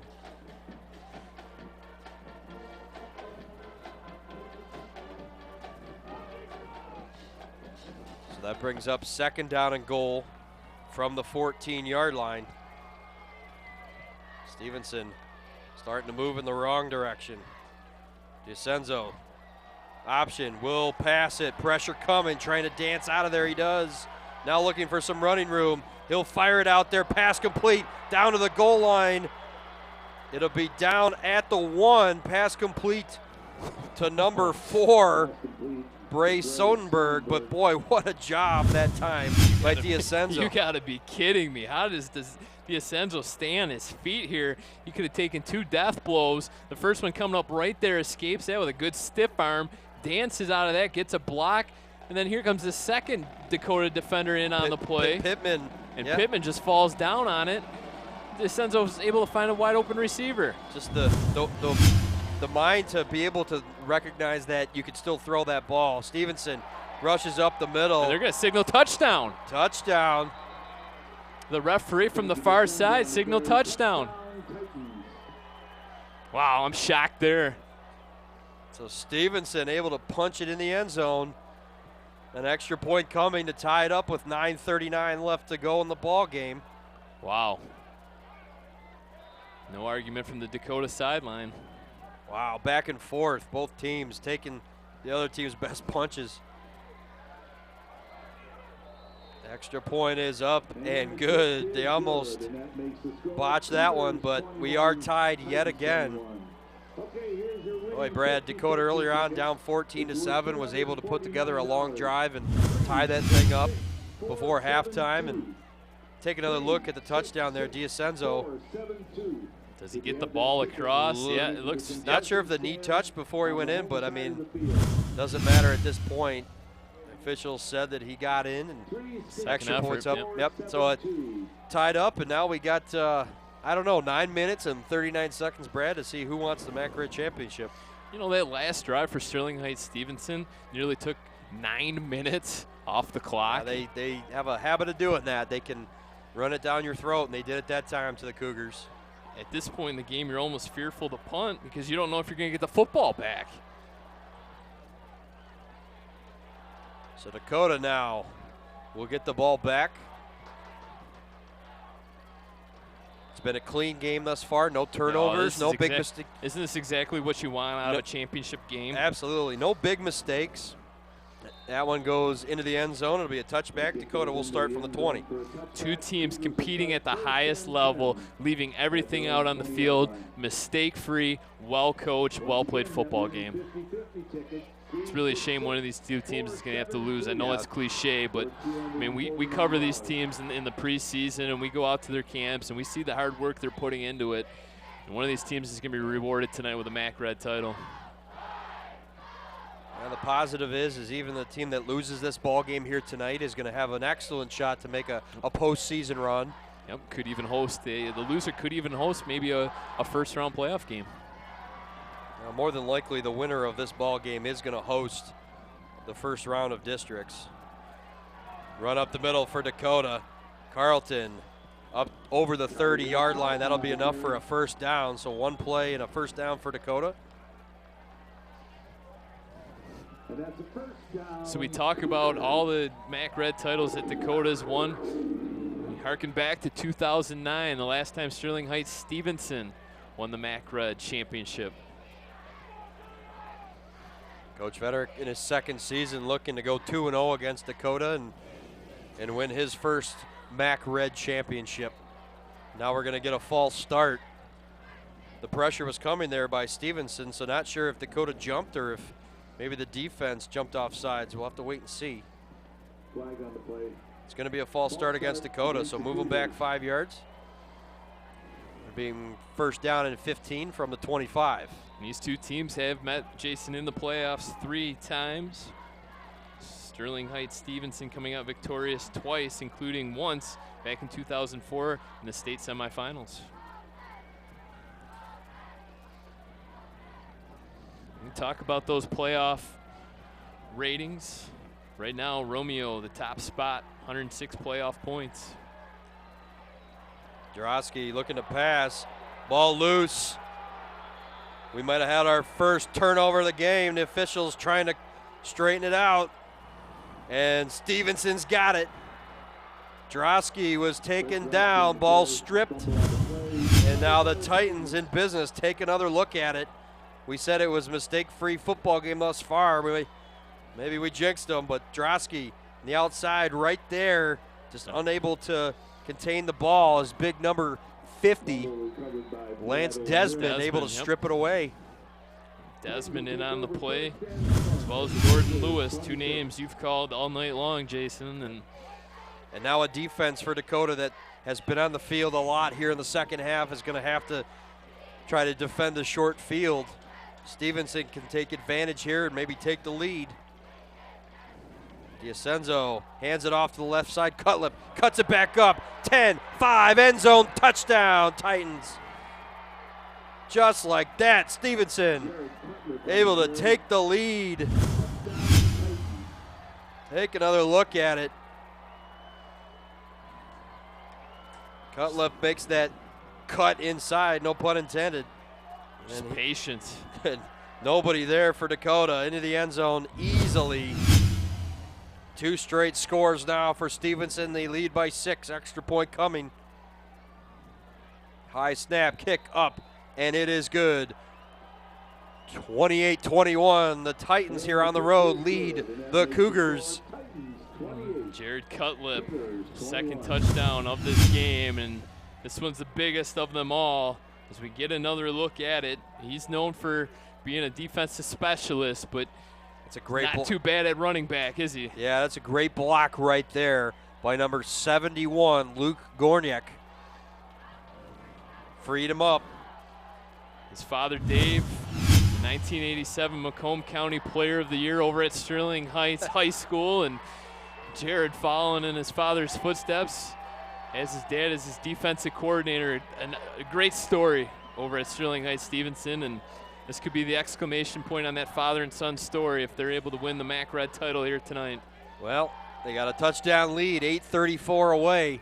Dakota's going to have to try to come up with an answer now after a turnover and a Stevenson score once again. Titans aren't even going to let them try to run that thing back. Dakota will start from the 20. And we talked about it. We said maybe that one big special teams play or that turnover would be the difference in the game. And so far, it's been exactly that. That quick turnaround, the Dakota defense, after giving up a long touchdown drive, has to go right back out on the field, 81 yards in the previous possession. Quick turnaround after the fumble, and Cutlip, 26 yards later, gives Sterling Heights Stevenson a 28-21 lead. Well, if you kind of look at the storyline of this game, Brad, it's really been a game of answers. I mean, Dakota struck first and had the early lead. Stevenson comes back, scores 2 touchdowns to take a 7-point lead. Dakota answers them to tie it up at halftime. Since then, Dakota scores. Stevenson comes back, answers them with 2 straight scores. So now we get another stoppage here. As now maybe the wheels starting to come off a little bit here for Dakota. Another false start penalty, so Cougars got to start moving in the right direction. But just to finish the thought, Brad, Dakota's got to answer now. They've got to answer, down by 7. Time going to start to become a factor as well. The deeper into this 4th quarter we go. First down and 15. Fake the handoff, pressure coming. Drosky trying to get away, taken down for a sack. Number 46 in on that one. Brad O'Meara, as well as Lance Desmond. Momentum clearly on the far side of the field. This Dakota offensive squad is looking over at their coaching staff in disbelief. This Stevenson defense has answered the bell. Big sack there on first down, backs him up 11 yards. Dakota in trouble now. They will look to pass out to the left, scrambling out. Drosky floats one up there. Pass caught up to the 45-yard line. Excellent catch that time. Drosky's hurt. He took a shot at the end of that play. Jalen Hall with an outstanding over-the-shoulder catch, but you're right. Drosky, he's going to hobble back, but shaken up, but he's going to tough it out, looks like. Excellent throw that time. Yards. Excellent throw that time. Jalen Hall with a beautiful catch over the shoulder. Dakota in business now from the 44. That's about the 3rd ball that Drosky's thrown perfectly here tonight. Tavon Allison up to midfield. They tried that jet sweep once again. Able to pick up a few yards right up to midfield. So Dakota now will have a 2nd down and about 6. Drosky throws those balls where only his wide receivers can catch it. He throws it towards the sideline, over the shoulder, caught his receiver flying in motion, and just a well-thrown ball. Well, you talk about a pressure play, too. Quarterback option this time is Drosky's going to be taken down for a loss. But you talk about a pressure throw under the circumstances, deep in your own zone, able to get that thing completed. I mean, that's a big play in this game. And you know he saw that Titan barreling in on him and was able to throw that ball off at the very last second, and he took a big hit. Big 3rd down now for Dakota, 3rd and 6. Well, Titans defense jumped. And it looks like it's going to bring up a 3rd and 1. There it is right there. So a mistake by the Titans. Good hard count. Well, they'll mark it off, and it'll be a 3rd down now and 1 inside Stevenson territory. You can see the markers at the top of your screen. As Drosky, he's holding that side. He's a little beat up right now. Oh, and you know it's gotten pretty chilly out there. That can't feel good on those ribs. So let's see what Dakota does on 3rd down and 1. Drosky turns, hands it off. Pittman got the 1st down. Ball loose? Not sure. It looked like maybe the ball came loose. Dakota quickly pounced on it. I'll tell you what, Stevenson was committed to plugging up the lanes there. They were bringing a run blitz. And the only reason why Dakota gets this first down is because of their protection up front. The offensive line does the job, creating that separation, that push that Dakota desperately needed. And they'll get a fresh set of downs. Coming up on 6 minutes to play in the ball game. 1st and 10 for Dakota, trailing by 7. Mac Red championship game. Drosky turns, hands it off. Davon Allison. Or that's Sonny Cooper in there, excuse me, number 4. Nice run on first down, and you know, Dakota's kind of doing the same thing right now. Brad picking up positive yardage on first down. And doing it without Kaiser Carlton. Carlton in there. Just haven't handed him the ball yet, and I stress yet. Second down and 4 now for the Cougars. Now we go back to that 3 option look in the backfield. Pittman, Cooper, and Carlton. They hand it to Carlton. He bounces back out. Beautiful vision. Great second effort. Late flag. Yeah, coming back. I think we're going to get a hold because of it, but he got away from a defender and then spun it out to the outside. And at that point, I think that's where the hold occurred. Yep, those late developing plays. Oftentimes, you'll have a wide receiver maybe on the outside, just holding on a little bit too long. Even an offensive lineman, but it wasn't a hold, but legal shift. Well, that's a big call because it's only 5 yards instead of a 10-yard holding penalty, so still gives Dakota better options. It's 2nd down and 9 now. Got to think the deeper they go in Stevenson territory, you're looking at 4 down territory for them. Turn and hand it off. Carlton cuts it back to the inside, down to the 36-yard line. He's able to pick up the penalty yardage there. So now that'll bring up another big 3rd down and 4. Cooper, the linebacker, coming in, and Cooper's played a really great game for Stevenson here tonight. I just mentioned it, Brad, but now you got to start thinking about it, where they are on the field. Is this 4 down territory? Oh, absolutely. Under 5 minutes to go for sure. You don't want to give Stevenson the ball back. You can't. Drosky turns, hands it off. 1st down and more for Dakota. Sonny Cooper turned on the Jets that time, found that hole. Excellent running right now for Dakota, and they'll have another fresh set of downs. Not going to have to worry about it the way they're running the football right now. And how about this? Sonny Cooper coming into tonight's game, 12 carries. 12 carries on the season for 165, an average of almost 14 yards per carry. Long of the season, 87 yards. We're going to get a timeout on the field. We have a chance to talk about it for a moment, but you know, maybe Dakota found something in Sonny Cooper late in the season here where they might be able to utilize him now as an extra weapon moving forward. And that's why Dakota's Dakota and why they've won state titles and are always in the playoffs and constantly winning MAC Red titles. They find these diamonds in the rough and really turn them into stars, and Cooper's had a really good ball game here tonight.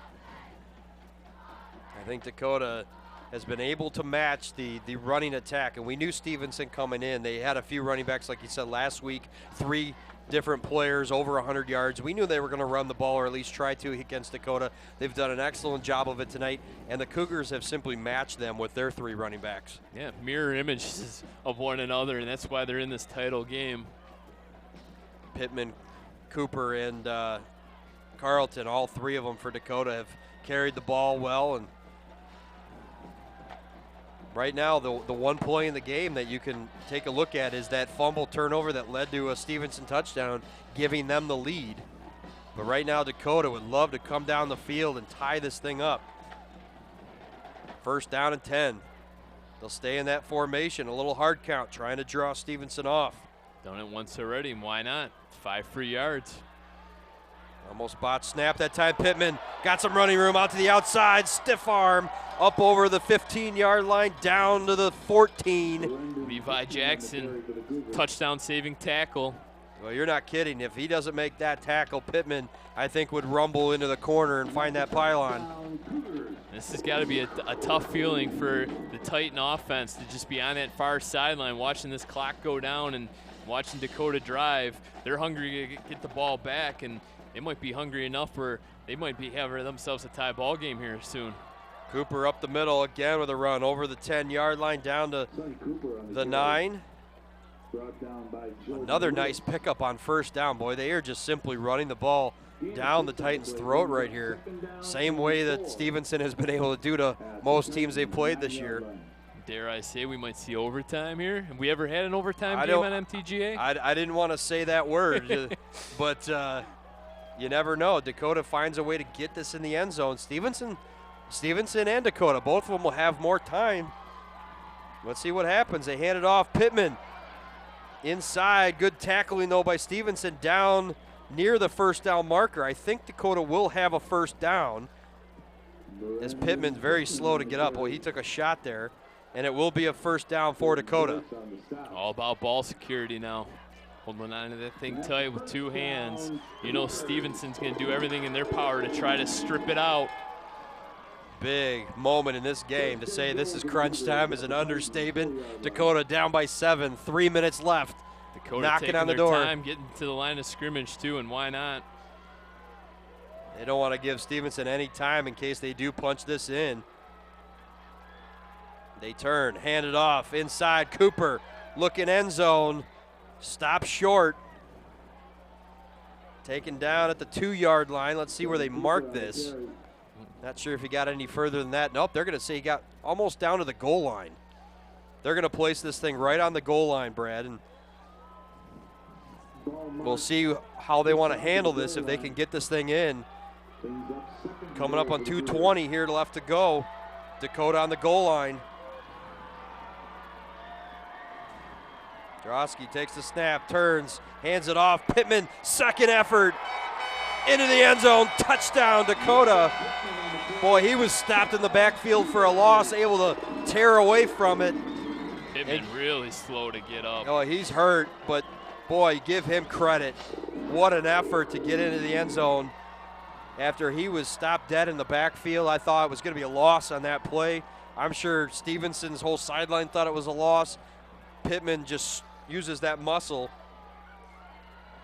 Now this is an important extra point. We may come back for a replay in a moment, but yeah, there's absolutely no such thing as a gimme in high school kicking. This is to tie it up. Let's see what happens. Good snap. Kick is up, and it is good. We are tied. 2:11 left to go. 28-28 ball game. Dakota answers. I mentioned it was a game of just answering the bell. Sign of a good team, oh isn't my it? goodness, what a ball game. We'll get Both another teams. look at it here. Watch there this. was a Stevenson defender that gets it. Look at that disruption. Right there. Let's see if we can get a number. Just bust right through the line. Excellent play, but Pittman just, is that number 46?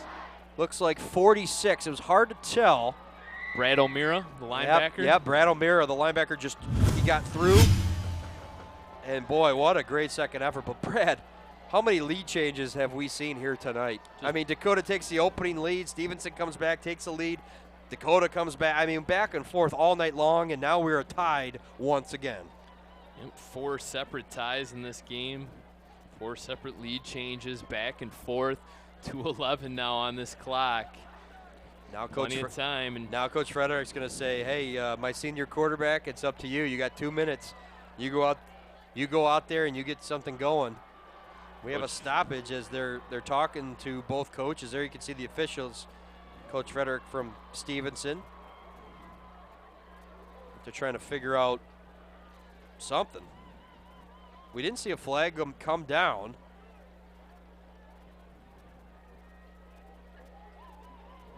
And now the officials are talking. He looks flabbergasted. Got his hands on his brow. Boy, in a championship game, too, you know, we mentioned it earlier. You don't want to be an official to make a bad call that might affect something here, but we didn't see where anything would have gone wrong. Now over to talk to Coach Giannone is one of the officials.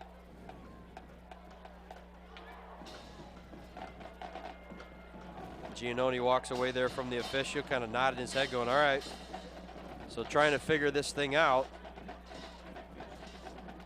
And Dakota's special teams now going to get set and for maybe their most important kickoff of the year. No idea what that was all about. Yeah, I did. We might never know, but Dakota kicking off from the 45. So must maybe been a defensive holding on the kick. Well, we didn't see a flag go down, but clearly there was a penalty on the extra point, perhaps, that now Dakota will kick off from the 45-yard line. Defensive holding maybe on the touchdown run. Yeah. Well, if I'm Dakota here, you might want to just kick this through the end zone and put them on the 20 and just let them start from there. Oh, don't even give them an opportunity to make a big special teams play. We know. Well, I'm willing to bet, Brad, you're not going to find a better football game in the state of Michigan than the one that we're watching right now. Two big boys for a long time. The Sterling Heights football program was at the top for a long time, and they're making their way back. And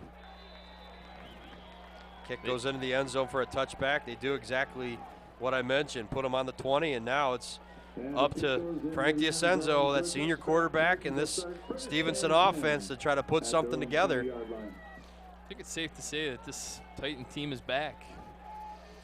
Had a couple nice seasons, and you got teams that go through, a couple down years. We've seen Chippewa Valley kind of go up and down. Eisenhower's had some really good years and have kind of come down a little bit. So those teams go back and forth. The only real constant has been this Dakota Cougar team, and outstanding each year. Usually can get to at least 7 wins every single season. Yeah, some down years after legendary Coach Bai retired from the Titans, and they're back. A run to the left side. Andrew Detmers, pickup of about 4 or 5 yards, but 2 timeouts for both teams. Ball spotted. Good spot there for the Titans all the way out to the 25. 2nd down and 5 now for Stevenson. And got to wonder how quick they're going to want to move. They run up to the line. I don't think you want to count on a kicker here. Not sure what his leg's like, but you just want to punch this in. Maybe a little confusion there. DiAcenzo looked like he was wanting to hand that ball off, and nobody was in the backfield. Picked up a couple yards, though, after maybe that miscommunication. So it'll bring up 3rd down. They're going to get that play in quickly. 3. This is a big play right here. They don't get a 1st down. Dakota might get this ball back. Yeah, 80 seconds remaining. Dakota didn't get set. Flag on the play. Flag on the play. We'll see if this is against the defense. False start. If it's a false start against the offense, then they'll decline that because dead ball penalty is the false start, but I think because of how long that play ran and obviously it was completed, they bring up 3rd down and 8. Dakota clearly wasn't set defensively. The defensive line was shifting into position, and I think Sterling Heights Stevenson just tried to quick snap it. And that's what caused them to be offsides. And the ball should be placed back at the 22-yard line. And now a timeout for Dakota. They did decline the penalty, which a false start should have been a dead ball penalty. Well, our director indicated to us, yeah, the usually on a false start penalty, and that is correct, it is a dead ball foul. But the play took place, and that's what was confusing is once he was tackled, they blew that play dead and threw the flag. We've seen some interesting officiating this year, but, that's a big call right there because I think Stevenson would have had the ball, even 3rd down and long, would have had an opportunity. Now they're looking at 4th down. They're going to punt this ball away. Dakota will get it back with 1:12, Brad. And they're if I'm the Sterling Heights sideline, I'm asking for an explanation here. Interesting call, especially in crunch time here. Snap is good here on the punt. They do get it away, a good low liner. And it's going to go out of bounds near the 40. Let's see where they mark it. Right, looks like right on the 40-yard line. So Dakota will have decent field position here and a little bit of time They got 1 timeout remaining.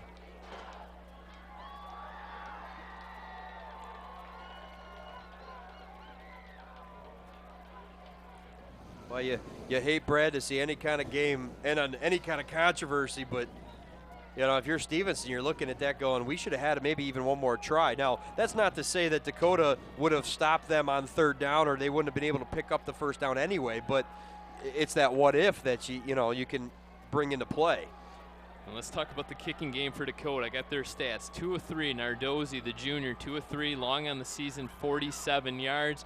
So that's roughly the Sterling Heights Stevenson 30-yard line. No wind here tonight. A jet sweep. Taylon Allison got some running room up into Stevenson territory, out of bounds. Smart play. Stop that clock. 59 seconds remaining. Take another look. We've seen it a few times tonight. Excellent blocking right there by Kaiser Carlton. Stepped up on the defender. And like I said, most importantly, Brad, out of bounds. It stopped the clock. 1st down and 10 from the 46 of Stevenson.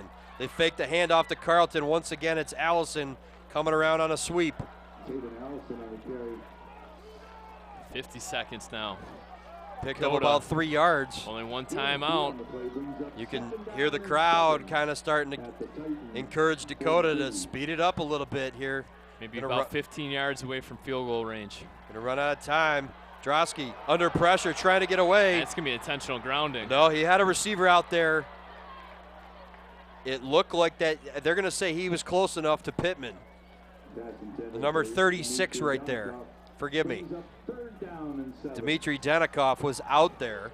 If he was an eligible receiver, which he was coming back for the ball, so no intentional grounding.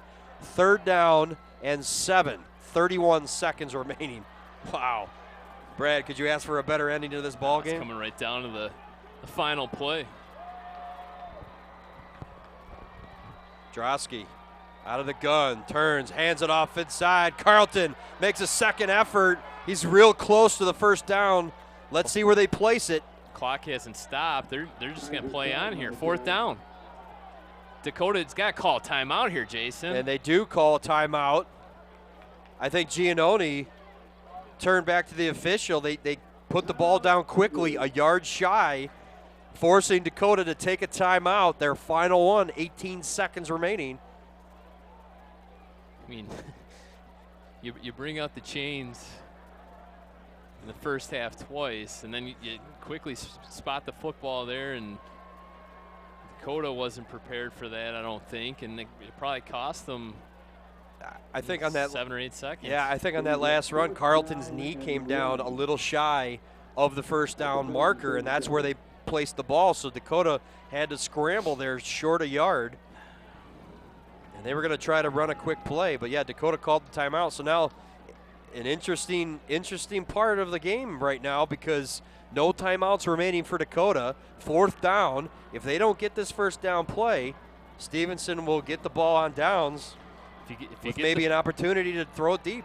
Yeah, maybe get the 1st down here, and you got to hurry up and get to the line of scrimmage and spike the football. Shotgun set, and it looks like they might be passing. They might be just trying to throw it deep. No, they're going to run the ball. Carlton going to have the 1st down. It looks like a big collision out of bounds. So I think that's exactly what they wanted. Let's see where they place this ball. Is it enough for a 1st down? Now they're going to measure it. Coach Giannone down there, he's telling the officials it's a 1st down, but bring them all the way from the far side of the field. That's going to take a while. They're going to have to clear everybody out of the way. This is going to be a big play here. Now you got all those players huddling around. We're not going to be able to see it on our camera, but you might be able to see some reactions as soon as they place it. Let's see how the Dakota sideline reacts to this. And it is a 1st down. The official right there in your screen points it, 1st down. So that's a big play. Out of bounds, stop the clock. 13 seconds left, fresh set of downs. Now, Brad, do you try to go deep here? I think you do have to pass, and you got to look towards the sidelines. Get it, get that small completion, maybe 5, 10 yards on the completion. Get out of bounds and set yourself up for the game-winning kick. 13 seconds left. You maybe have time for 2 plays. They got Hall, Civic, Tavon Allison out wide. They will throw it. Drofsky going deep out there. Hall caught. Complete down to the 10-yard line. First down and goal, Dakota. The play of the game right there is now with 9 seconds left. Dakota can try for a last-second game-winning field goal. What a catch by Hall. Only his 9th throw of the night. Wow. And he has just been absolutely on target all night long. And here we go, game-winning kick. The left hash. Does Stevenson try to call a timeout here? That's the question. 26-yarder. They don't. Kick is up. Off the post and no good. Dakota in shock right now. Stevenson sideline erupts. The kick is pulled to the right. We got a Stevenson player down injured. What a heck of a championship game. Coach Frederick out to check on his injured player, but Dakota has an opportunity to win it at the end of regulation. It hits the upright and is no good. Brad, wow. What a MacRed championship game this has been. And we're going to see more of it. And Dakota wasting no time getting that field goal unit out onto the field from that left hash, and it's just a little bit of an overcorrection from that left hash, and just pushed it right into the upright.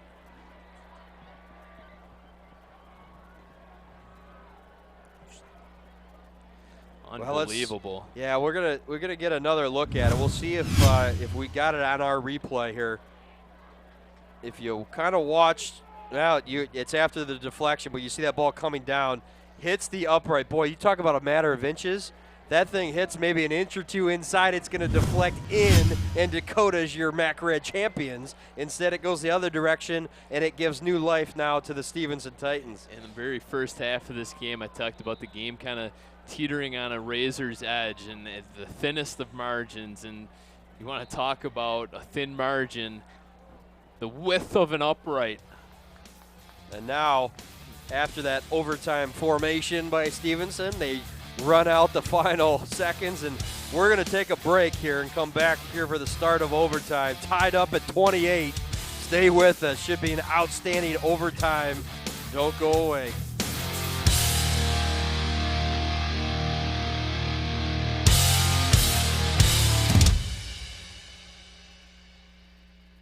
All right, guys, we got to be smarter about what we bite on, okay? I want everyone to go outside. We're going to run Red Rover on 3. What about you, Tony? I'm going to run around in circles, flatten my arms, and make engine noises like this. When it comes to playing, we kids are the pros. We're eating right, too. We fuel up. To play 60! If your school doesn't have a program, be a leader. Start one. Click today and join the movement. Welcome back here in Macomb Township Government Access. Jason Burnt, Brad Fetters getting set for the start of overtime. You're about to see the coin flip. High school rules the same as college rules, Brad. Each team will get a possession from the 25-yard line, and no clock, only a play clock, and you win this coin flip, and usually you defer. You want to go on defense first to see what you have to do offensively. So obviously there, by the reaction, Stevenson won the coin flip. They want to defend the left end zone.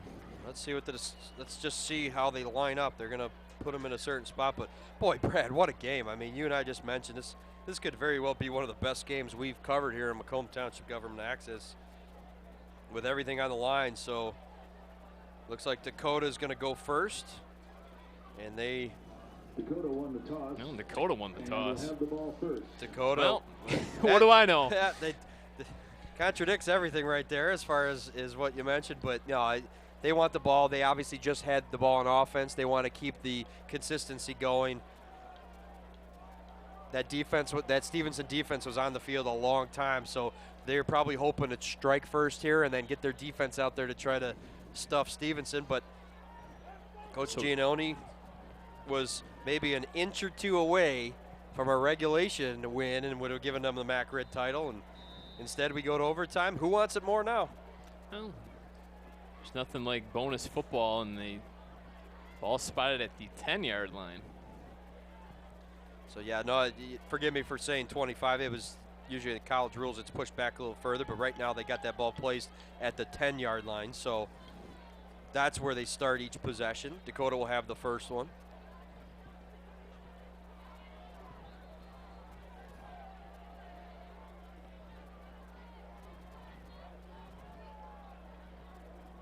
I'm pretty sure this is our first overtime game, obviously, because we don't even know the rules. Yeah, we haven't seen too many overtime games, but boy, to get one in a ball game that will decide the MAC Red for 2015. I mean, you can't ask for anything better. We thank you for joining us here and watching this ball game, and I'm sure both sides sitting on that sideline over there at Stevenson faithful, as well as on this side with Dakota fans biting some fingernails right now. First play from scrimmage, a run, corner, end zone, touchdown, Kaiser Carlton. One play, Dakota's in. Take another look at it. Too easy. A 3-set look. Once again, Carlton carrying it, stiff arm, block outside. Brandon Once Pittman again, yeah. Pittman so valuable to this Cougar offense. Pittman, the big block, sprung Kaiser Carlton to the end zone, so now the all-important extra point. Dakota has the 34-28 lead. Especially in overtime, these extra points are just amplified, Brad. Well, and you got a kicker that's already missed a field goal, right? Kick is up, and it is good. So Dakota now with a 7-point lead, forcing Stevenson now to answer on their possession here in overtime. Either the Titans will score and kick the extra point and force double OT, or Dakota's going to walk out of here as MAC Red champs. Take another look at it. Carlton, the deep back there, out of that set, and right there, Pittman lowering the shoulder, gets that separation for Carlton that he desperately needs. Just enough. Yep. Just enough. Got a little chip block. Yep, just defended it enough to where he set the defender off balance just for a second. So here we go. Stevenson now up the line. D'Ascenzo shouts out the play to his offense. Little sweep again. This time to number 1, Levi Jackson. And don't forget, turnover here ends the game. Levi Jackson on the carry. Yeah, Stevenson has to score a touchdown or this ball game is over. Did 4 cracks at the end zone. There's no first downs. Can't get a first down here when you're starting out on the 10-yard line. So 4 cracks at it, 3 more to go. 2 yards on that play, so they got 8 more to go. D'Ascenzo now takes it, hands it off. Inside the 5. Andrew Detmers that time on the carry. And now 3rd down and goal from the 4. Wow. Can Dakota stand him up, or can Stevenson find a way to get this thing in? Now Dakota defense 4 yards away from a MAC Red title. Stevenson fighting for it right now. Well, they got in. They got to dig deep here. Crazy to think that this ball game's coming down to really 4 yards. 4 yards. D'Ascenzo hands it off inside. Dakota's defense got him. A stop on the play. 4th down coming up. Number 43 that time. Anthony Pulshai, first one in on the stop. And this is it. This is the season right now. If you're Stevenson, it's all come down to one play. Senior quarterback. Got to put the decision in his hands. And we'll get a timeout on the field. Dakota's going to make them think about it a little bit. They got one play to get in the end zone. Wow, what a ball game.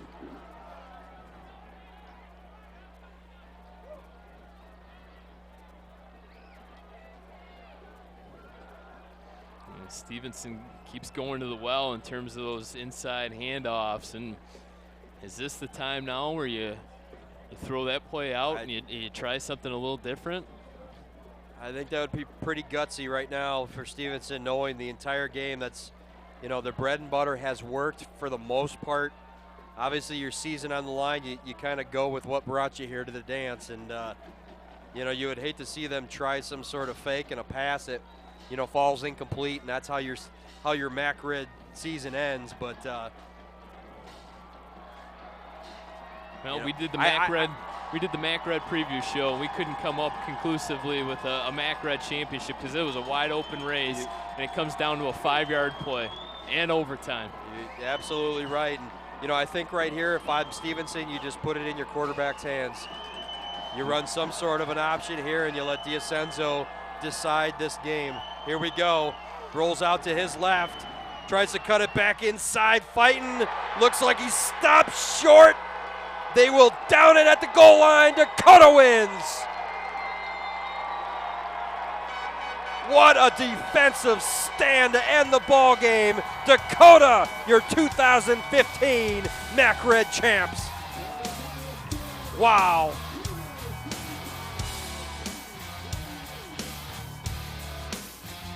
Dakota wins it 35-28 on a goal line stand. DiAcenzo down to the goal line, Brad, and just couldn't get over the line. Dakota, by that narrow of a margin, take another look at it. And you hit the nail right on the head. They left it in their quarterback's hands, and he's fighting. He gets the contact right there at the 4. He fights through some arm tackles, and this is what Sterling Heights Stevenson fans are going to look at for the next year. Does he get the ball over the line from that vantage point? It doesn't appear that he does. Good call by the referees. As soon as that knee touches down, he is down, and that's the way the ball game ends. What a game, and Dakota, 4th straight Mac Red championship. Brad, they win it here tonight. Your thoughts? Game decided on the inch line.